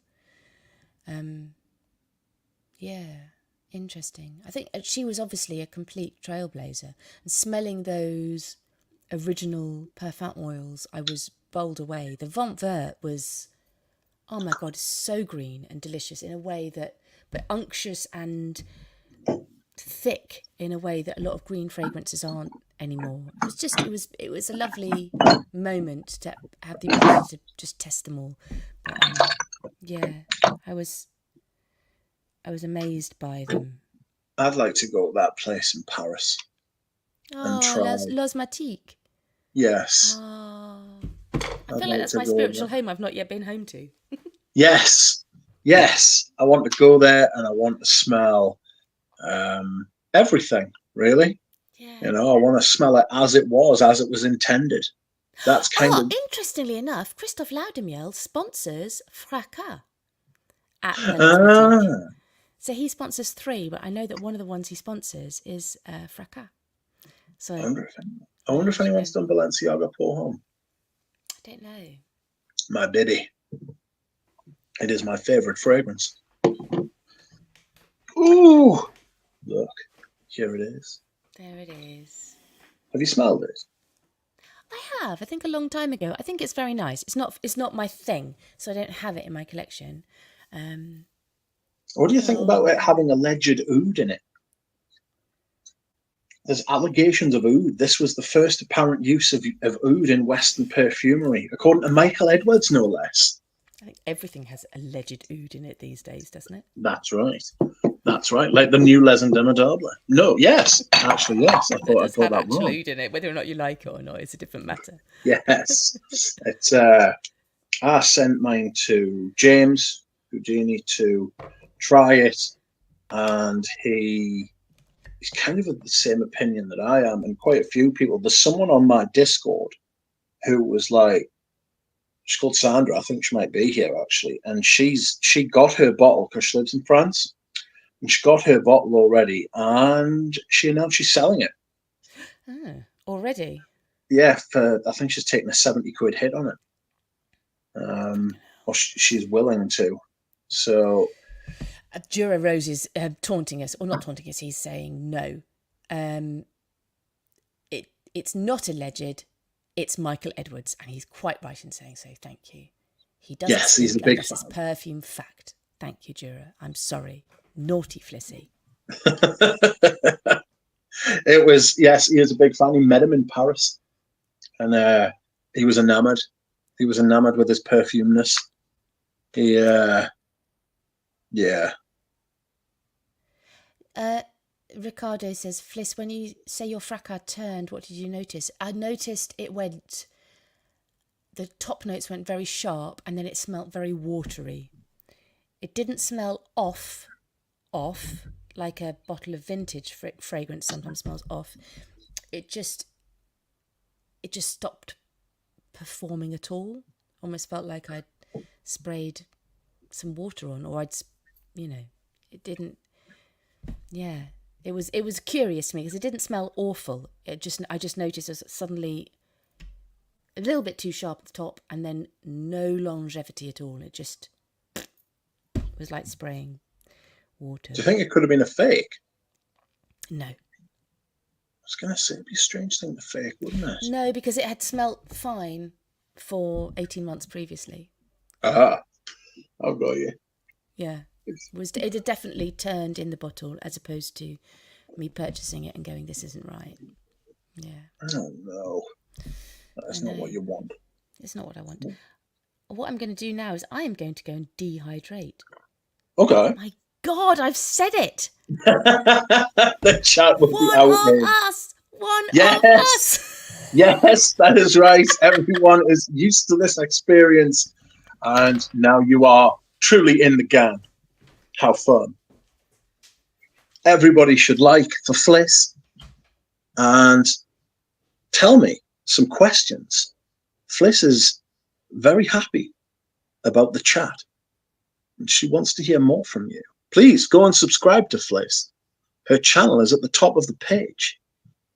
I think she had about 180 subscribers when we started. So I don't know how many she's got now. But it will be fun if you go and subscribe, please. Oh, dehydration has entered the lexicon. Rich also thought his Sahara Noir smelled fine. I didn't know because I'd never smelled it before. You foolish Lily. I should send Lily the chat and the link, and she should come on. Rich is sending the Osmotech one of his spare Balenciaga poems. No, he's not. Rich is never sending the Osmotech his spare Balenciaga poem. It's never happening. Someone has asked me to send the Osmotech one of my Balenciaga poem bottles, and I will not. Sandra B is here. Sandra B is the person who said she would sell her bottle of Vanilla Van Oud. Upset. She was unimpressed. Rich also thought his Sahara Noir smelt fine. Did you have a problem with your Sahara Noir? Yes, I had a rather large problem with my Sahara Noir, and that was that it was fake. And I paid 120. Yep, paid 120 quid for it. Oh, darling. Absolutely mugged off. And it wasn't until somebody spotted it on my channel and they said, "You've been done up a kipper." And how right they were. Because when I got in touch with the person who sold it to me, they said, "Oh no, how terrible. We'll get in touch with the people who sold it to us. Thanks, bye." I was like, "You fucking little bastards." Have you got any original Sahara Noir? No. I will send you some. Outrageous. Outrageous, but you always sending me stuff, so it's nice for me to be able to send you something back. But I have an original bottle that I bought in Debenhams a million years ago. I will send you, I can't send you much, but I'll send you a dram. Amazing. Thank you very much. Well, you can just smell it. I mean, it smells, the thing about it is you smell it now and you think, oh, actually, it smells like a lot of other stuff. There's a lot of Amber Absolute smelling about it, you know, that there's a lot of other stuff it smells like now, but at the time, it was phenomenal. It was like, whoa, this big, heavy, honeyed, spicy amber. It was kind of dry and wet all at the same time. It was like, whoa. But now, I don't know if it has that same punch, but I'll send you some anyway. I'm going to get it out of my drawer so I don't forget. Oh, I'm not sure. I might send you some of this. I can't believe it. I'm very upset. But it's like, I don't know. I thought it was supposed to smell like this, you know, but clearly I was wrong. There's a lot of amber wood in here, you know, but very silly. But plus it was 100ml bottle as well. Yeah. So it only ever came in 50 mils. I was going to say mine is a little bibby 50. Yeah, it was sold to me as a tester, which I thought, well, that's a good idea. Make a 100ml tester rather than having to keep going through 50 mils. But no, I was extremely foolish. I'm sorry, I'm going to sniff it and just wax lyrical now while I've got it. Fucking hell, it's good. That's when Tom Ford is really Tom Ford, isn't it? I think that a lot of the new stuff, I think, oh, Jesus. Just gone by the, just not anymore. Have you smelled black lacquer? Oh, no, I've seen a lot of it on the groups and on, you know, people going, oh my God, blah, blah, blah. But I haven't smelt it. There seems to be a little thing about it at the minute. It is much better than everything he's released for about 10 years. Or so since that. Tom Ford isn't even Tom Ford anymore. Yeah, exactly. They. Yeah. That's the important thing, isn't it? It's they. Yes. Yes, they've been infiltrated by people with poor taste. All the peach and the cherry and the fucking shit. Fucking peach. Absolutely fucking awful, like, you know? See, that does smell, that smells proper. Oh, I'm just going to wipe that bit now. I'm not actually going to spray it on my arm. I'm just going to just dab that. Ooh. I've got to save it all up, especially if I'm sending you some. Yes, it's very. I don't know if it's available. Like, no, it's way discontinued. I think. Let me see on the Ebs. Oh, don't look on Ebs. I'm being foolish because that's where I got stung the first time. Like, I have a good relationship with eBay, but that's because I think I don't look for things that are likely to be faked. Yeah. I think there's a bunch of stuff I would never buy off eBay. Also, you can tell, I think if you look at someone's other listings. You can either tell that they are clearly a collector who's breaking down their collection, or and when I say that, they don't just have all the newest releases or the regularly faked stuff. They have other stuff in their listings as well, you know, and you think, oh, actually, no, you've got some weird stuff in there. You're obviously a collector. I trust you. Or it's obviously someone just clearing out their nan's house and they've got like, you know, weird bottles, but then they've also got like some other things, some sort of random house crap. I think you can tell when you look at a seller and all they've got is like the newest Tom Ford or dodgy Dior or whatever. You think, oh no, I don't think I trust you. You have to display a little bit of discretion, I think, when you're looking at eBay, and always check if there's even one person that says something's a fake. I'm out of there. Yes. Fortunately, my feedback has been good. I have over 200 feedbacks, and they're all positive. So that is extremely fortunate, I think, because some people can always act the bastard if they want to. But also, I think with eBay, they've really tightened up the deal now. So if you get something and you don't think it's real, you can just tell them, and they pretty much they have to give you a refund, which is great. Yes, it's good for buying stuff on. I've heard a lot of people say that they hate selling on there. To be honest, I just want most of my money back. I don't really want to pay. I don't really want to make like loads of money, you know. No, I know, and I think that's another thing, isn't it? It's just sometimes with the hobby, it's so expensive. If you're buying secondhand, it can still soon mount up. You have to be careful. Everybody has to be careful. I'm in a big, not complete no buy, because I've just already admitted that I've bought a load of stuff, but very cheap stuff that I bought. But I've also been purchasing a lot of samples recently and just going, you know what, I actually love my collection. I don't need a bottle of everything. Just because I like something, even if I like it a lot, there's probably something in my collection that does something similar. So I don't need to have another bottle of something else as well. Yeah. I can just enjoy the sample and write some notes about it and slag it off or big it up or do whatever and enjoy it. And very few things now go on my actual I need to buy list. Yes. Like I've been working. Soon it'll be 2 years since I bought my big vintage derby. I got my big breastplate bottle, and I said then, I was like, this is kind of like a line in the sand. Like it's kind of like a high water mark. I can't really. There's very few perfumes now that I'm going to be able to buy that will improve what I've already got. And ever since then, I haven't. Like I used to do massive hauls, like 30 bottles at a time and stuff like that. More. Oh, that's not the biggest one. The biggest one I ever did was nearly 70 bottles. Like, and I think it was 70 bottles. And a lot of those have been filtered out of the collection now. And I'm kind of like in a place now where I kind of cherry pick rather than like Ocean Rain's one that came in this year that I found and I thought, do you know, I actually really like this. And that's the one I think I sent to you and the other odorants. And it's Rudnitska's last perfume.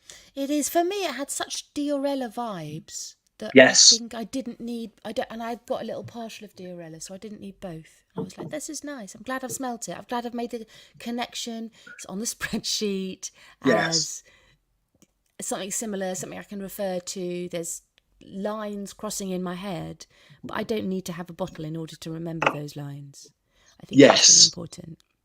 Yes, exactly. So I don't have any Diorella. I've just got the Ocean Rain. Yeah, so I think you only need one or the other. You don't need both. Yes. I'm determined to wear this year, though. Oh, it's so... I get Eau de Hermes from it. I get some Eau de Hermes in there. There's that... Oh, there's some kind of outrageous... Is it the cumin type thing? Like a little bit... Eau de Hermes is one of the most early animalic frags. It's so pissy. It's so sweaty. It's Yes. just filth. It is Absolute vulgar. filth.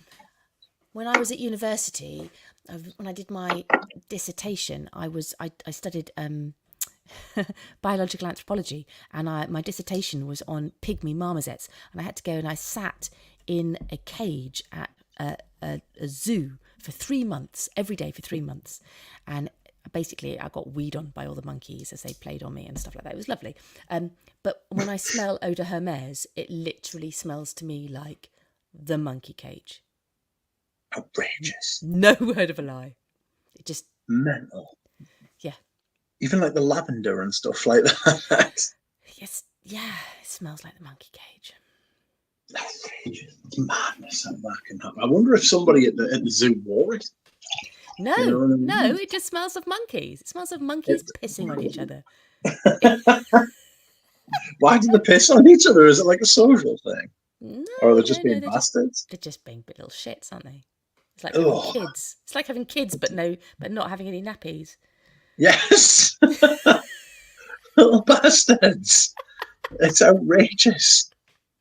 Do you think, having studied social anthropology, was it No, social biological anthropology. But I did social anthropology as well. But yeah, all of that. Do you think that's like informed your perfume, like knowledge, experience? No. Not at all. Not at all. No. What do you think? Scent? Do you know how it's just like I don't know if you've ever done this before, but I have. Have you ever been around like a dog and they've sniffed you, and then they've sniffed where you've sprayed your perfume, and they've recoiled from it, and they've been like, oh, blah, blah, blah. Do you know what I mean? And they didn't like it. No, I'm not with a dog, but my children do it regularly. Yes, yes. Do you think perfume appreciation has learned? I think yes and no. I think there are deep-seated limbic systems that if you smell a smell and it hits you at a time that's right, it's always going to elicit something in you. And that's not about a learned appreciation. That's about the soma of the whole person being somewhere and experiencing something that's huge and it hitting you deep. I think that beyond that, there certainly is an appreciation. In the same way there's an appreciation of music or an appreciation of art. You know, I don't think any child is going to go, walk up to a Francis Bacon and go, "Oh, mummy, I love that. Can I have it on my wall?" No. But at the same time, I can appreciate Francis Bacon, even if I don't want him sitting, a print of him sitting over the dinner table. But I can see that it's expressive and expansive and necessary as a discussion of the human emotion or the human situation. I just don't want it near me. And there are certainly fragrances that I think are the same. Yeah, I think there's certain aspects of like art and perfume and stuff like that where there are times when you do want it near you, but you've got to take a run up at it. Yeah, but there's all there's kind of like there's the bland shit, there's all the perfumes that they sell in M&S, which are very nice, are kind of like that kind of, it's kind of a bit like having those habitat prints on your wall, or those everyday art pieces that everybody knows and everyone has, like, postcards of, but you haven't really thought about them, they're just there. And there's perfumes that are like that as well.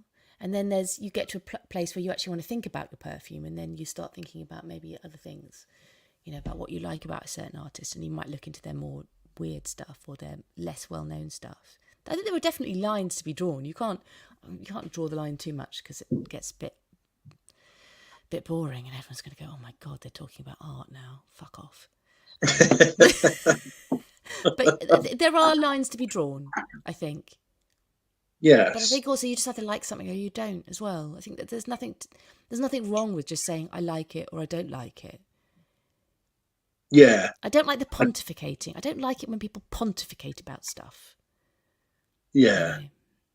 And they get all Like, kind of, oh, well, yeah, I can really smell. They start listing the notes that they can't smell. They're just reading for Grantica. And then they start using long words to describe how they're all melding together. And you think, no. yeah.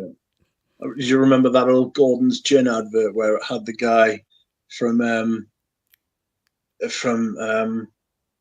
oh God, what was it? It was Glenn. He was called Glenn. And he was in was it Life on Mars? And he was in a gin advert, and he overheard some bloke talking about what he could smell from his gin, talking about pebbles in the rain and things like that. And it's like, you can't smell fucking pebbles in the rain, you tit.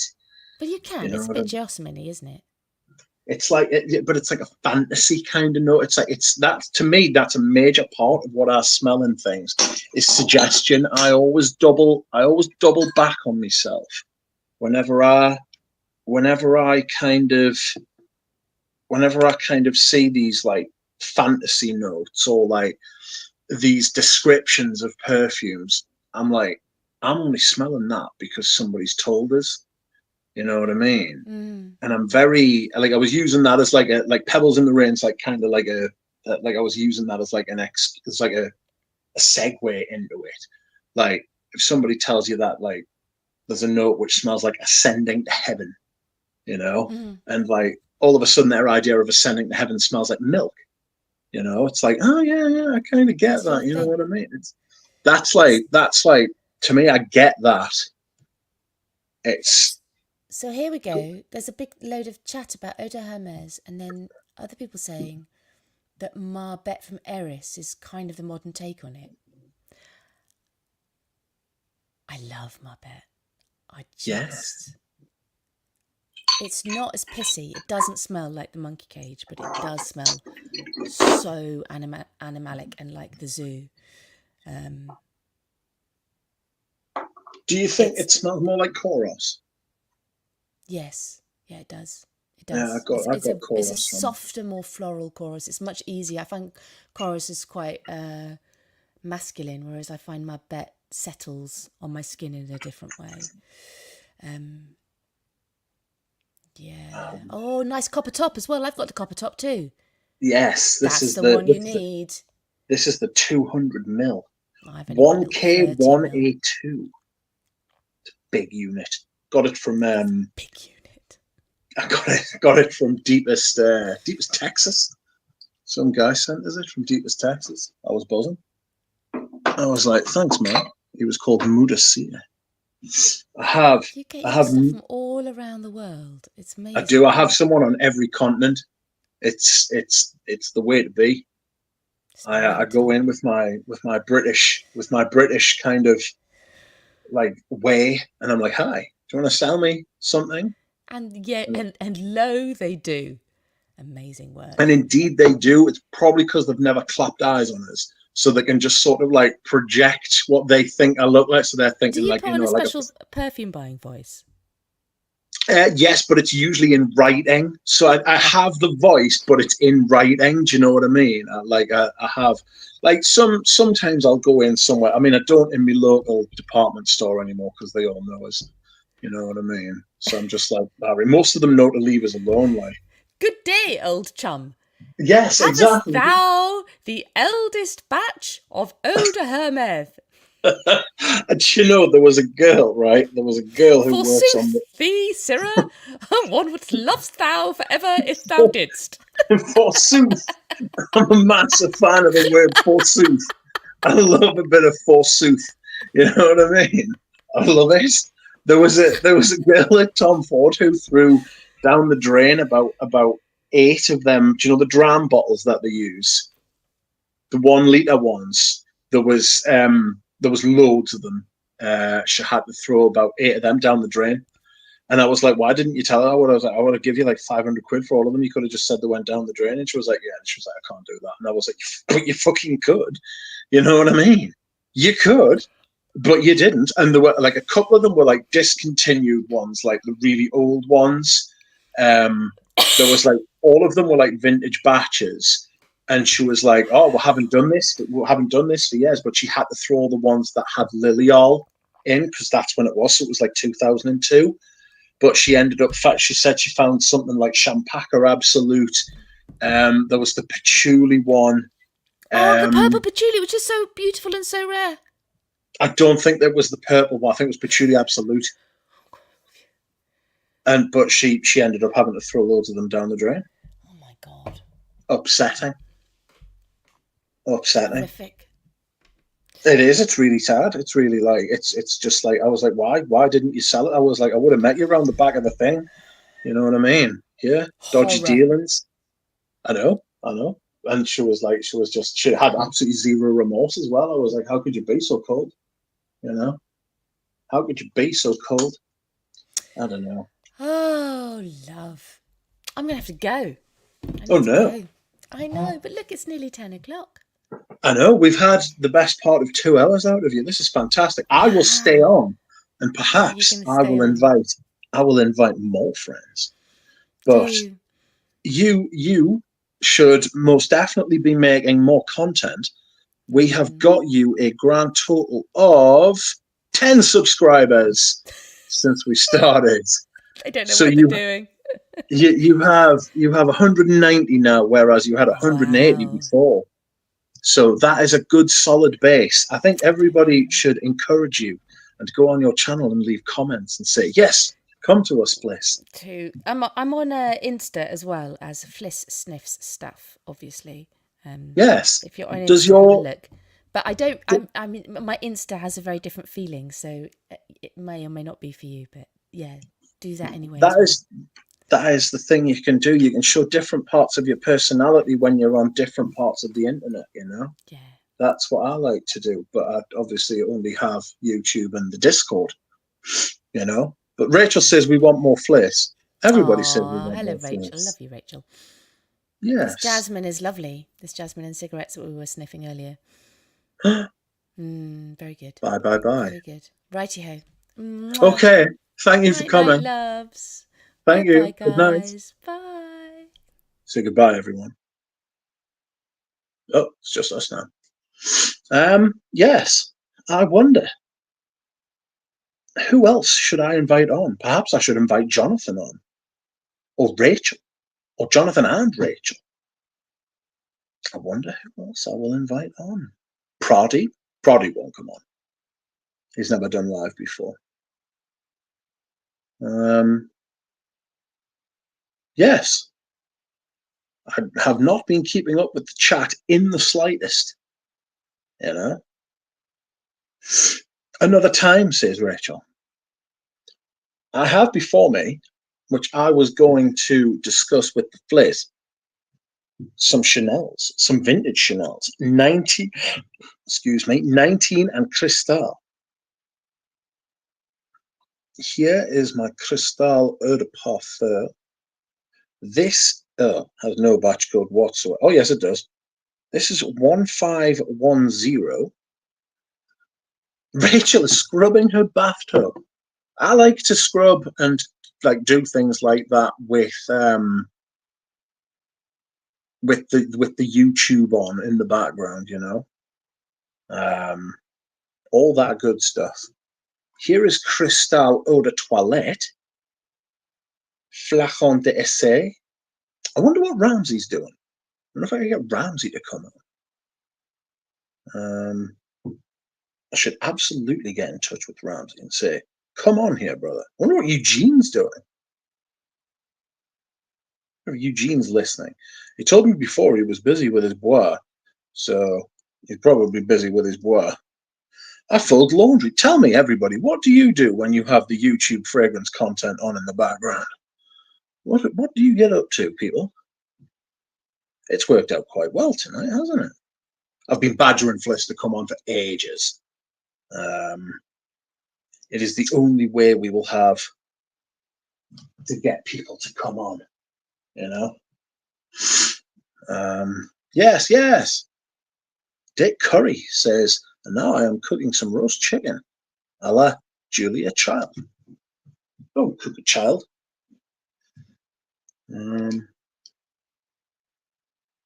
Prawn, while YouTube on in the background. Do not watch prawn. Vulgar. At least you saved your vulgarity until Fliss was gone. Oh, I keep forgetting I'm on camera, and then I look up and I see my face, and I'm like, oh, that's good wet. Deluxe Lex says, I am a gentleman. I am a lady, you say. This is 1224. Dahlia says, I'm usually at work or cooking. Would you like to come on? Oh. Oh. Oh, that's broken, is it? Oh. I wonder if Laura G would like to come on. Oh, that's so fucking good. That's outrageous. Yes, I do the hand waft. I like to spray it away from us and then bring it back in, you know? Like I care. Number 19 ADT. Yes, yes, yes. Excuse me. What a day. Doug is a great host, so we need more guests, says Christina. Wafts from the duck, says Mega. Wafts from the quack. I wonder if I can get Eugene to break the duck. Don't break this duck. You know what I mean? Who else? Who else is out there? Who else is out there to send? Let's see if Laura G is here. I am live. That's not what I'm saying. I am live. Would you like to join?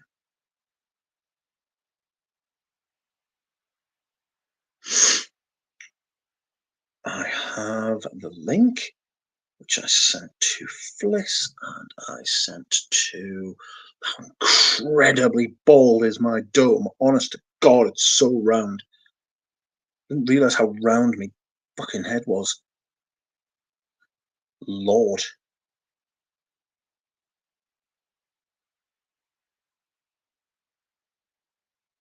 Let's see. Oh no. Excuse me. I always look as well here. I've got a really square shoulder, but actually what it is because I've got this arm resting, like I lean on my left hand side. Really, I should lean on my right hand side because it's my left hip that's broke. I will say thank you to Fliss for coming on. Yay. So we had some Fliss tonight, have fun. It's shining like the Taj Mahal marble. My God. Get Jonathan on. I do. I want Jonathan on. Where have I put the link? I will see what's going on. Come on down. I bet nobody comes on. And I'm just sat here talking into the void. Oh, I could send it to Audrey Jane. Or Houdini. Imagine if I had one on after the other. And I could send it to Dan. And then Ben. Although Ben had the shits, didn't he? Oh no.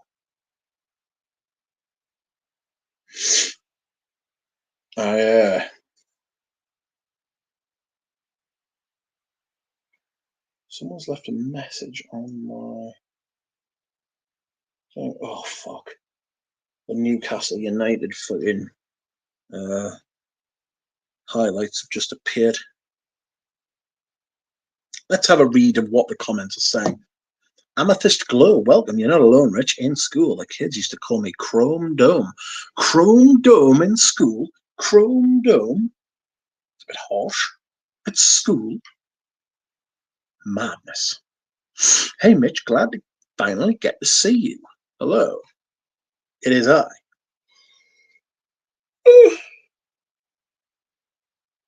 Excuse me. I wish I had my hat on.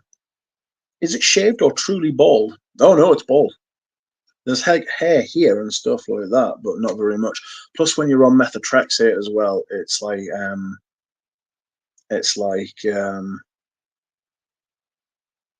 It makes your hair really thin. So I'm really fortunate to still have my beard. You know what I mean? I have to trim that tomorrow. Or maybe I'll just leave it for a little while. You know? There we go. Camera doesn't know what it's doing. Like, if I move my head around. Oh God. I think I've broken this now. I need a new one. That's all right. Let's see what the people are saying. Yeah, my forehead is truly a 5 head. Oh. I love your video, dude. Thanks, Green Power Hands. It's the head job. To be round. Yeah, I'd rather have this shaped head than like a different shaped head. You know, a weird shaped head. Excuse me. What the fuck? I actually need to take some medications, don't I? I hope you are all subscribing to Fliss. She now has 195. Wow! 15 subscribers. Please leave comments on her videos and tell her to make more. That's amazing. I'm gonna take some motherfucking drugs, friends.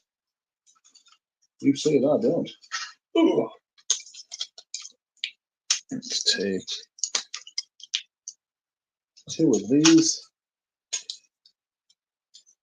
2 of these. Where is it? Where is it? You know, I don't like taking these, but if I don't, then I will be in great pain. 1 of these, and I want a little one of them over there. Where are you? Come back here. I gotta get Richie. I want to trick Richie G into coming on.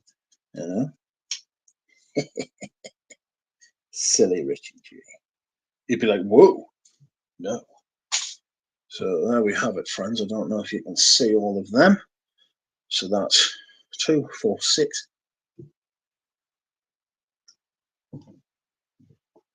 Oh, I adore Fliss's voice. I hope she makes more videos. Yes, I think Fliss would like an outlet.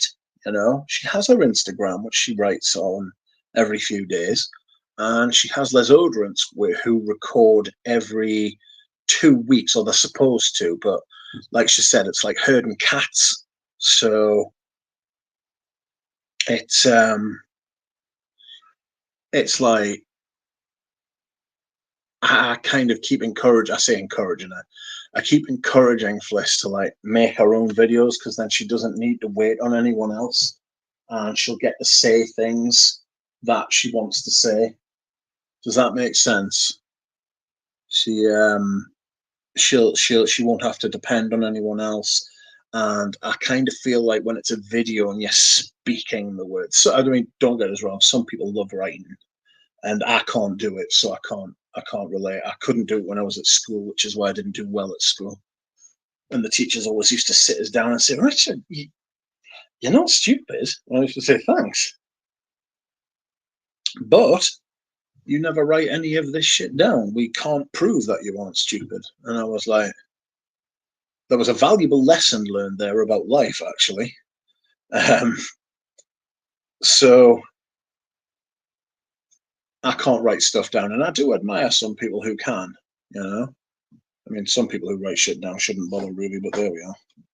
Not naming any names, but I think Fliss. I think when you do say things, you know, when you do like orate, it's different. It hits different, you know, when you get that shit out. And as we know, you don't have to face the camera, as you have witnessed on my channel many a time, although I am doing it now.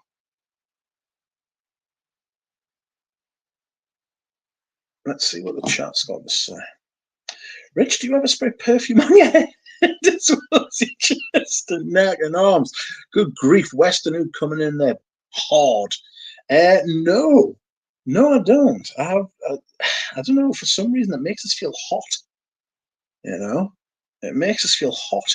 I'm like, I feel like something's on my head, sticky, and I don't really want that, if I'm being honest. I wonder if I spray, here's one. I wonder if I sprayed a hair mist on my bald head, if it would feel any different, you know? Ah, RXL is here. Welcome, RXL. How are you doing? That's the amount of medication it would take for me to get through an old Erica video. Yes. God. Someone was telling us she hasn't been making as many videos recently. And I was like, maybe she's listening to the criticism. To be honest, if she listened to it, she would probably not understand it. And if she did understand it, I don't think she would care. You know? Let's do top 10 most complimented frags. I don't have 10. Jonathan. Richard, says Jonathan. Jonathan, says Richard. Jonathan, I sent a link if you want to join. Although I'm not sure how much I'm not gonna go on for.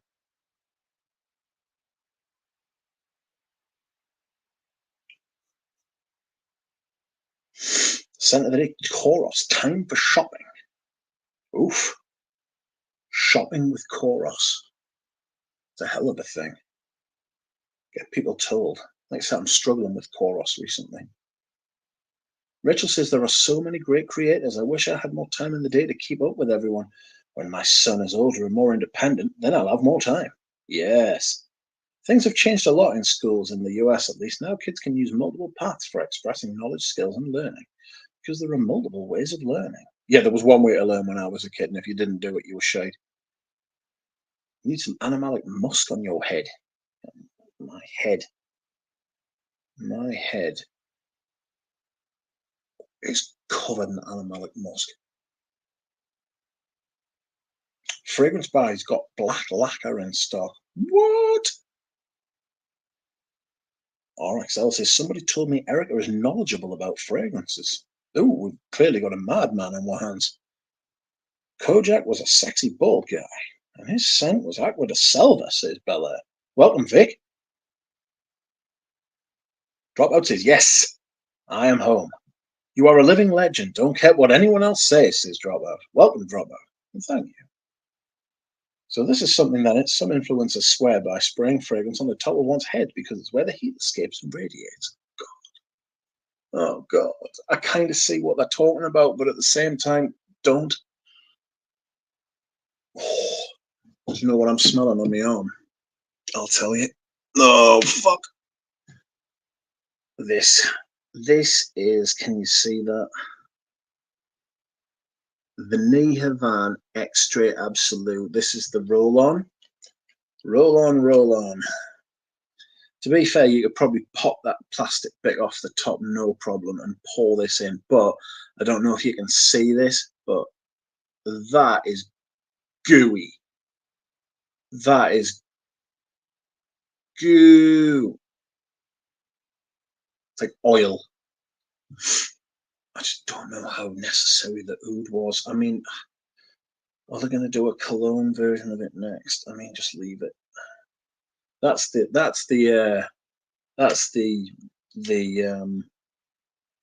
advice I would offer them if they asked, which they haven't, and they're not going to. But if they did, that's what I would say. Just leave it alone now. Oh God. Savaggio Forte is made for that head. Green Power Hans says, I love your accent, by the way. Thanks. That person made an average statement, an unaverage statement. Oh no, not Joe. Oh God, wasn't there that video where it was him, Erica, Red Essence, and another one of them? Joe's all right, man. Joe's all right, but Jesus. You got to remember as well, he's on the inside now, Joe. He's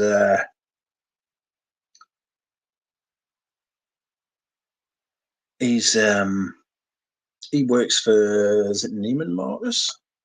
I know he sells Diptyque. He's like E from Simply Put Sense. He works on the inside now, you know.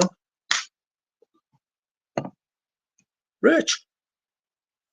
Can you drop the link in the chat? I don't have WhatsApp on my laptop to drop. Oh, God. Okay. Give me 1 minute. Nobody else press this button because you're not getting on. Hold up.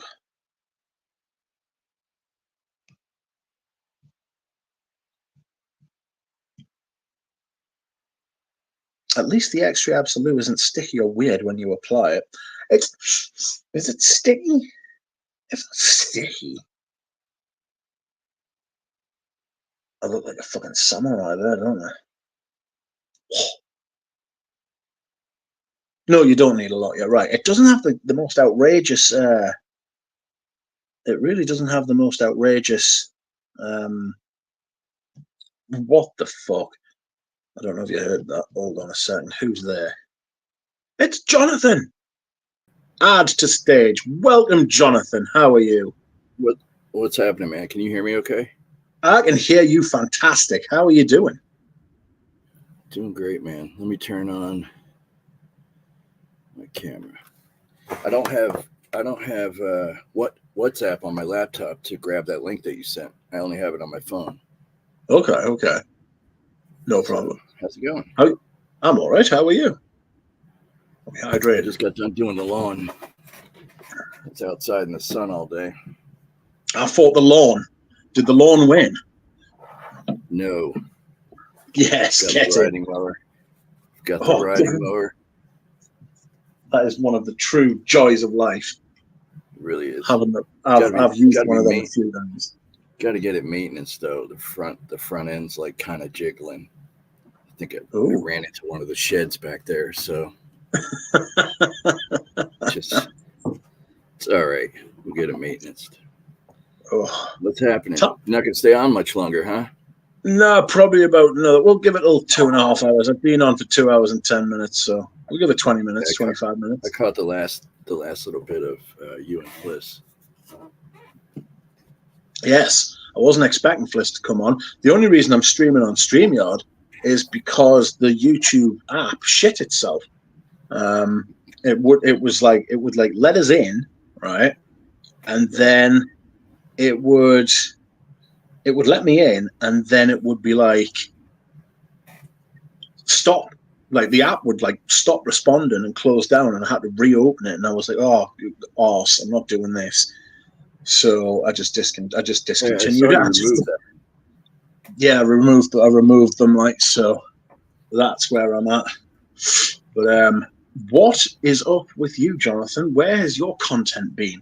I feel like I'm in a group trying to, like, encourage young people. Well, I told you I've been like trying to rearrange this room and putting up new shelving, and I've got half the collection on that side of the room, the other half over here, a bunch of it in boxes, and I'm like, it's a mess. And I've been traveling, so I don't know. I put all the lights and the cameras, like, kind of put it away for a little while. I just threw everything up just now to record this. But I'll get back together soon with it. There is a clamor for you, Jonathan. I've got a bunch of new stuff too that I want to show off. But would you care to show off with it today, or would you prefer to make a video? Well, no, I mean, I've gotten so much stuff over the last couple of months, I wouldn't even know. This is I told you my scent of the day, right? Okay. What's that? It's the strangest release. It's called Abe de Gin Abe. ABE de Gin Jin Abe. And it's a Pierre Bourdon. Outrageous. I've never even heard remotely of that. I saw the picture you sent earlier. Yeah, it's fantastic. Look at the note breakdown. It's kind of Pierre Bourdon. He plays with melon this time instead of pineapple, but it's got ambergris in the base that's like really very nice. This is a surprise. I got this off a buddy of mine and for a song and a dance, and I was like, he said, "Do you want this?" And I said, "No, of course not. I don't even know what it is." And then he said Pierre Bourdon, and I was like, "All right, send it over." Because I've got a bunch of Pierre Bourdon stuff, like some of the odd stuff that he's done that nobody's ever heard of. That's one of them. That is odd. It's from 2003. Has it got anything to do with Millésime Impériale? It's got some fruitiness up top. I don't know that it's quite as fruity as Millésime, but it's kind of very airy, and it's got that ambergris base, and it's a really nice ambergris. Like, I don't know how real the ambergris is, but it's really very nice. And look at that bottle. How weird is that bottle?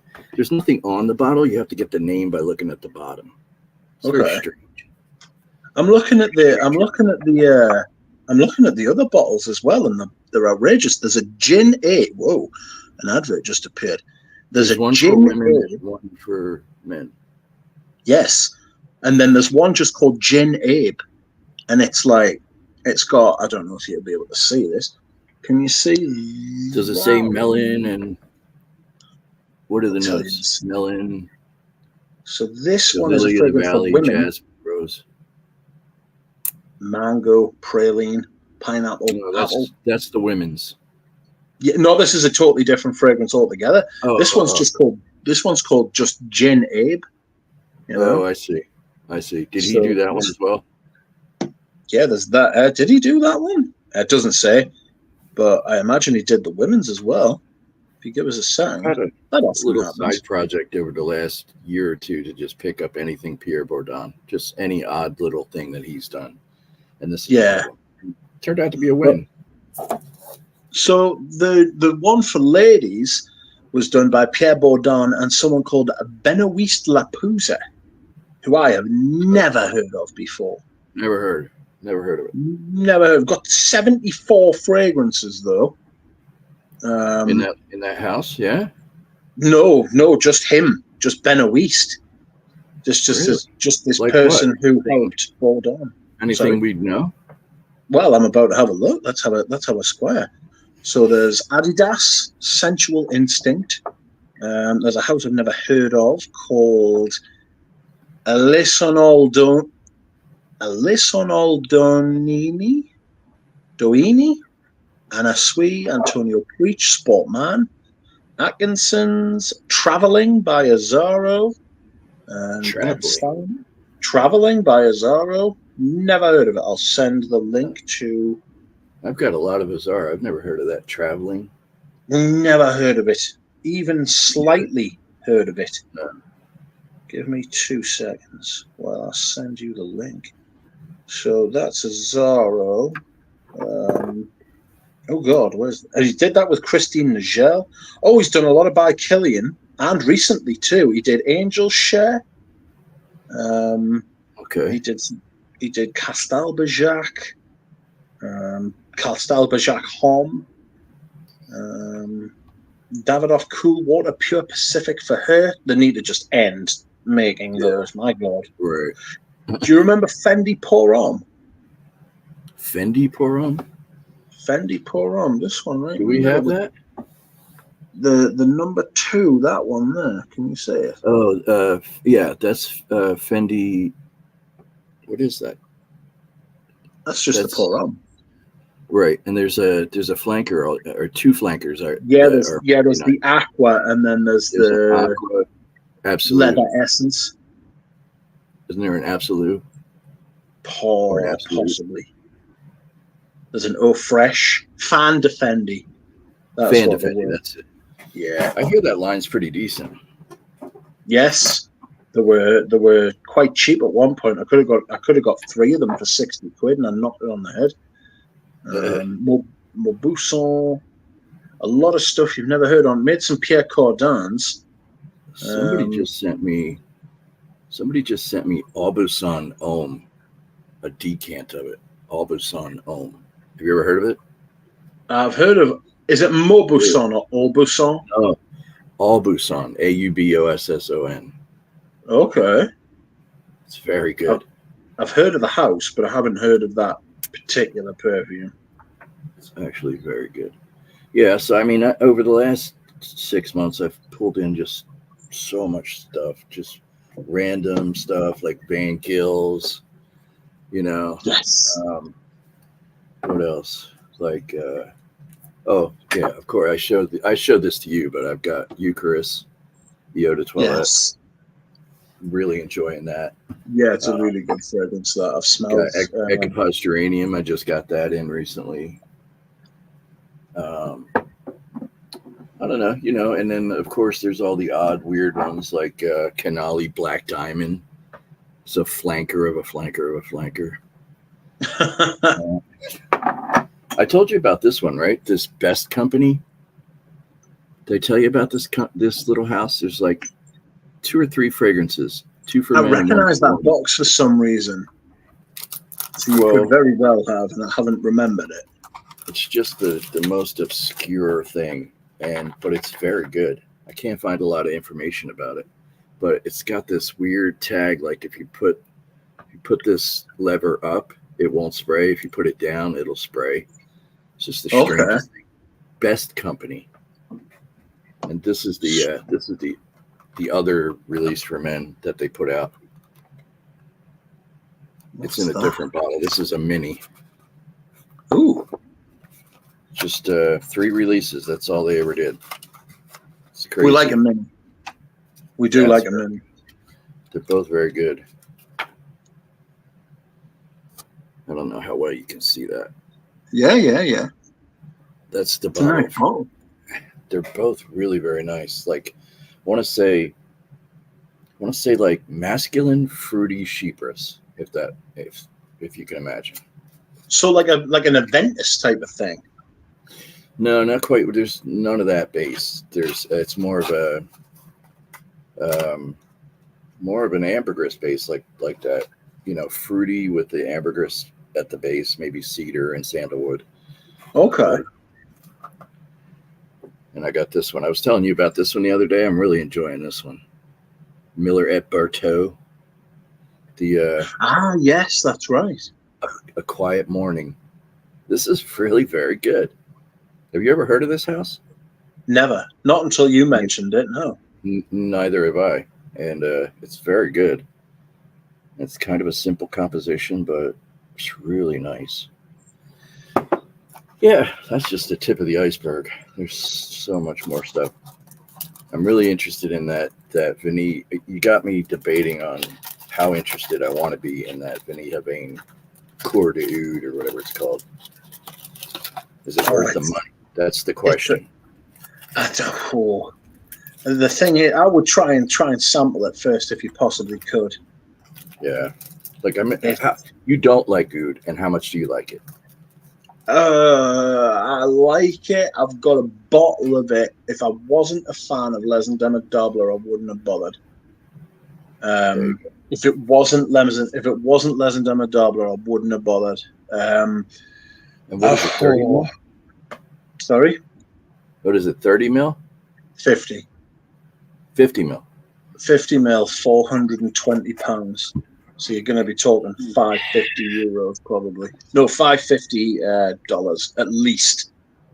That's a kick in the dick. It is an absolute kick in the dick. It is. Do you know, I would just say no if you were asking for advice. I just wouldn't bother. I mean, I have Vanille Havane, and I love it, but I don't know. I mean, is it too far away from me taking one of my oud fragrances and layering Vanille Havane over top of it? Have you smelled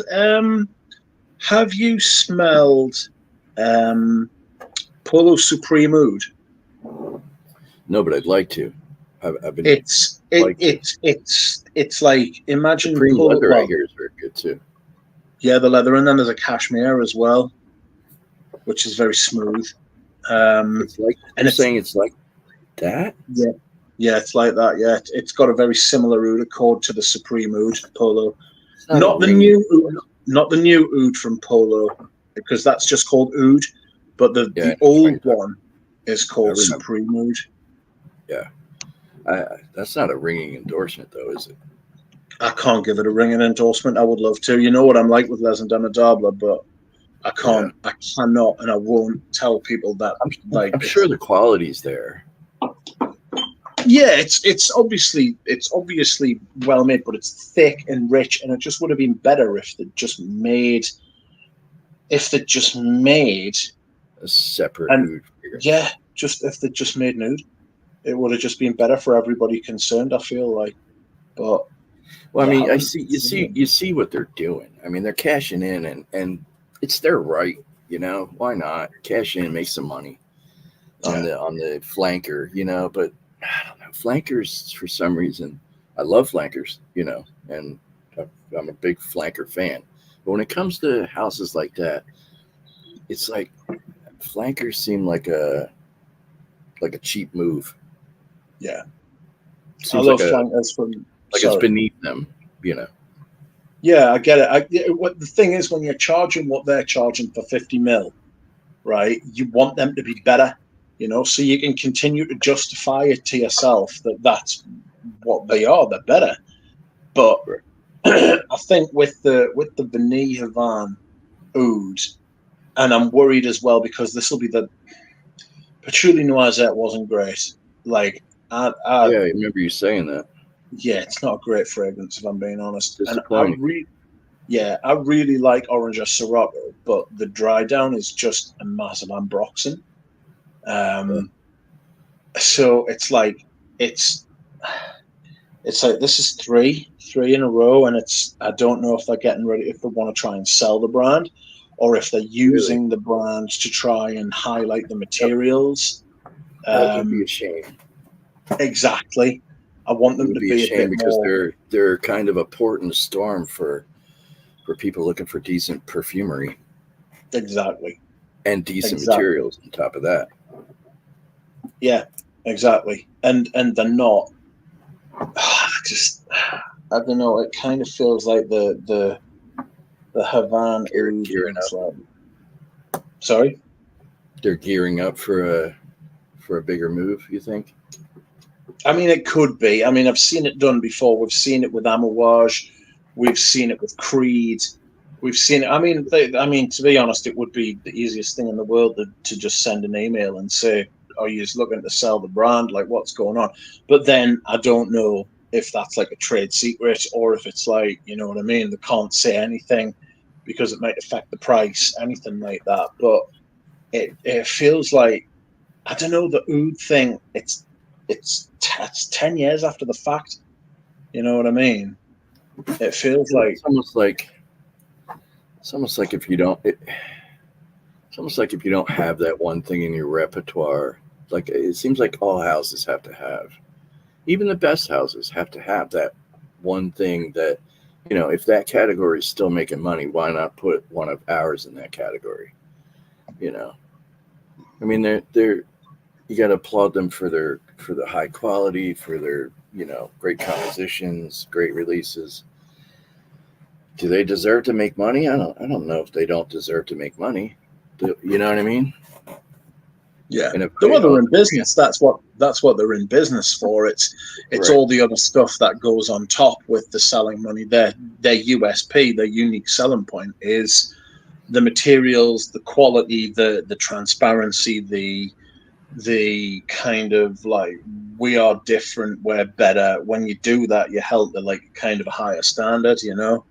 And it's Right. like, So this thing, it's like you said, should either be a complete oud fragrance of a whole different type, or it should make Vanille Havane 100 times better.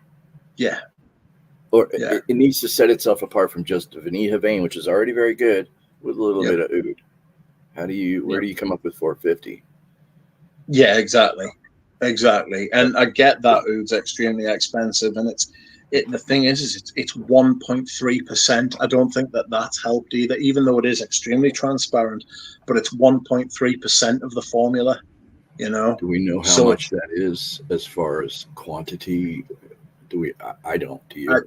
I would say, well, the thing is, you try, because the formula, right? Because it's 1.3% of the formula. That doesn't include the alcohol.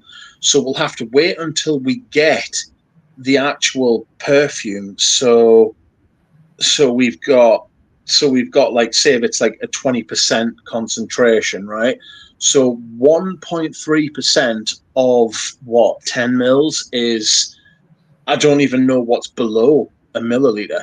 as far as a unit of measurement is concerned, but that's how like much is in there, you know. But after a while, you like, let's take away the minutia of it and being picky unit.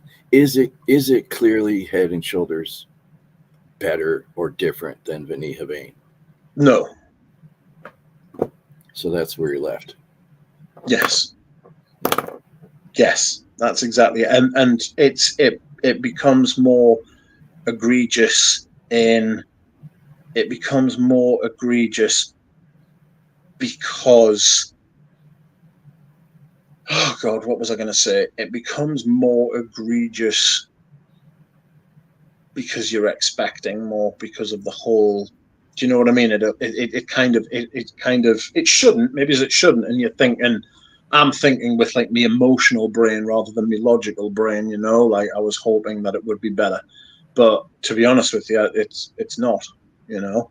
Well, it's like we talk about sometimes. Best thing to do is vote with your dollar. Or yeah. without. That's what I was going to say. It's you couldn't smell it before you could buy it.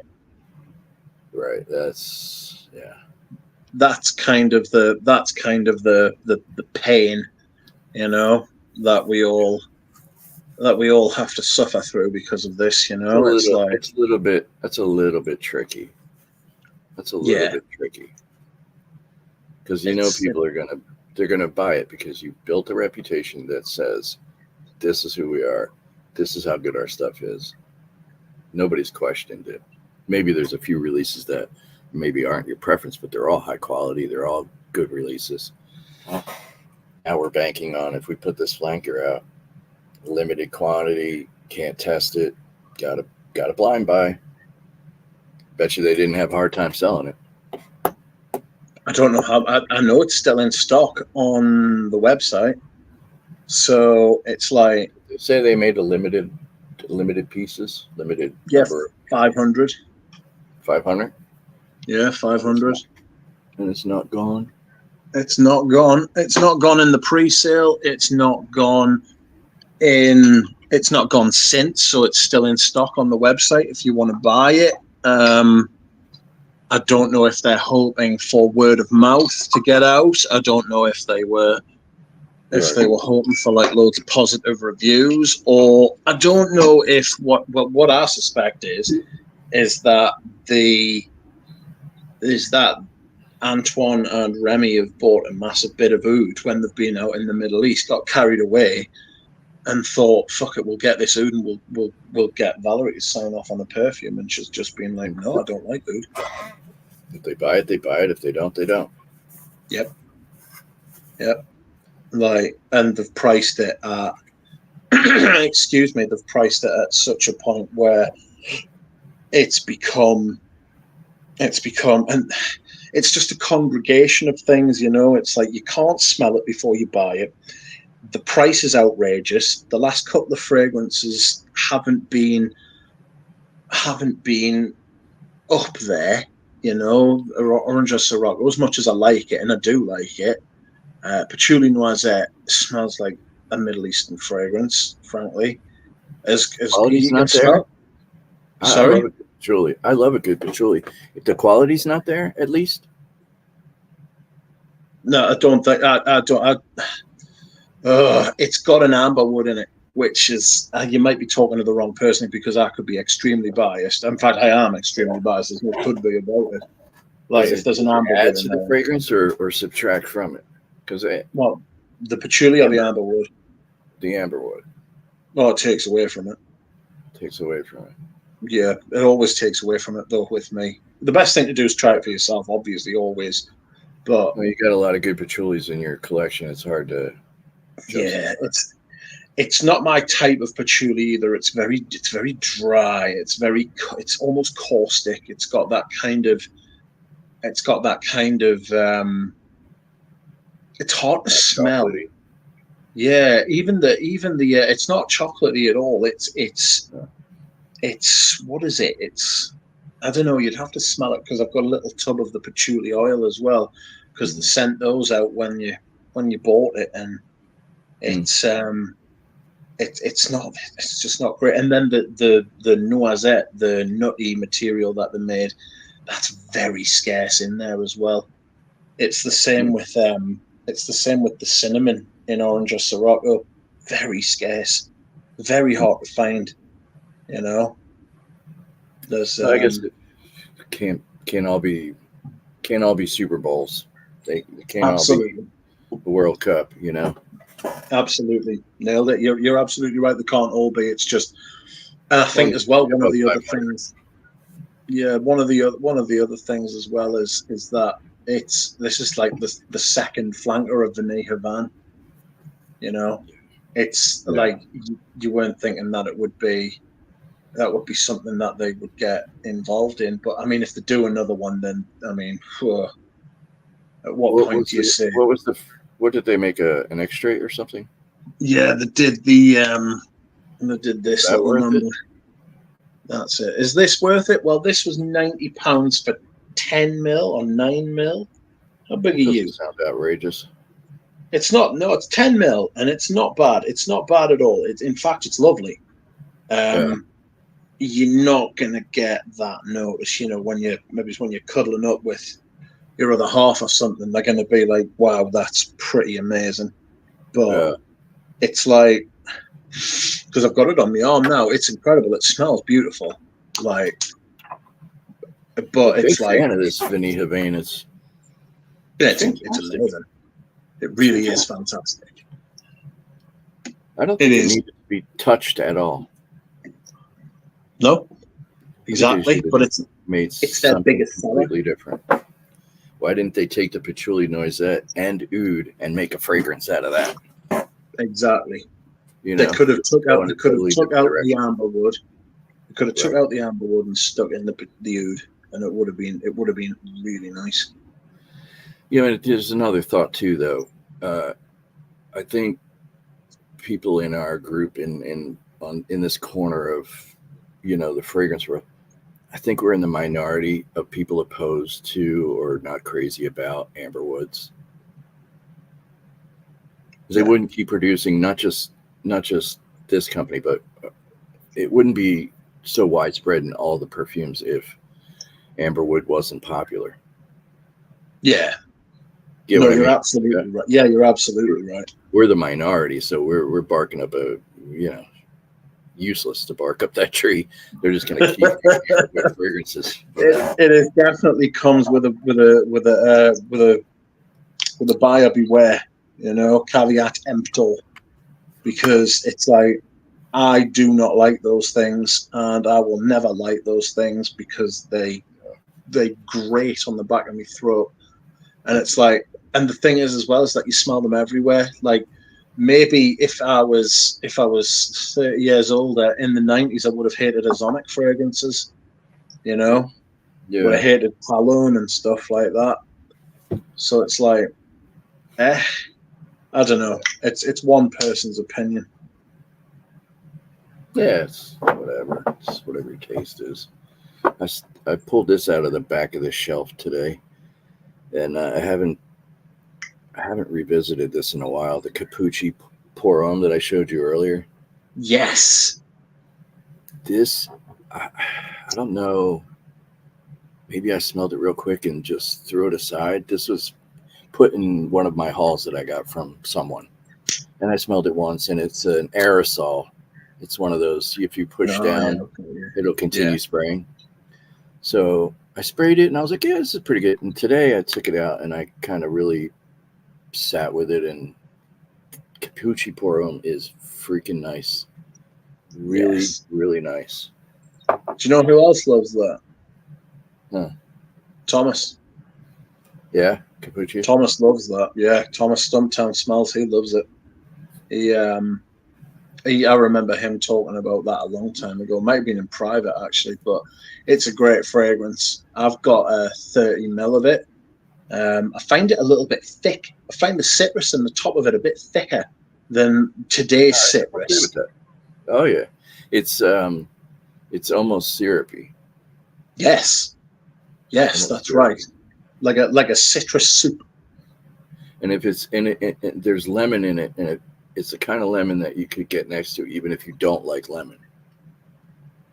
Yes. Because yes. And I think there's anise in the top too, which kind of puts a nice twist on it. Yes. It's lemon, lime, bergamot, anise, and something else in the top. It's really nice. Really, very nice. I love it. Okay. Nice. I am going to go because I am feeling very good. Those this tablets. Is nice. This is nice. We should absolutely do this again. Yeah, we'll do it again. I'm going to start getting back in the swing of things soon. Very good, Duck. We'll speak yes, I've posted then. the link to your channel in the chat. Hopefully people will click and you will have more subscribers. And I will make more content. Yes. To warrant the subscription. Fliss will also do the same. Thank you very much, everybody. Thank you, Jonathan. Thank you, Fliss. And I will see you all again soon. Good night, everybody.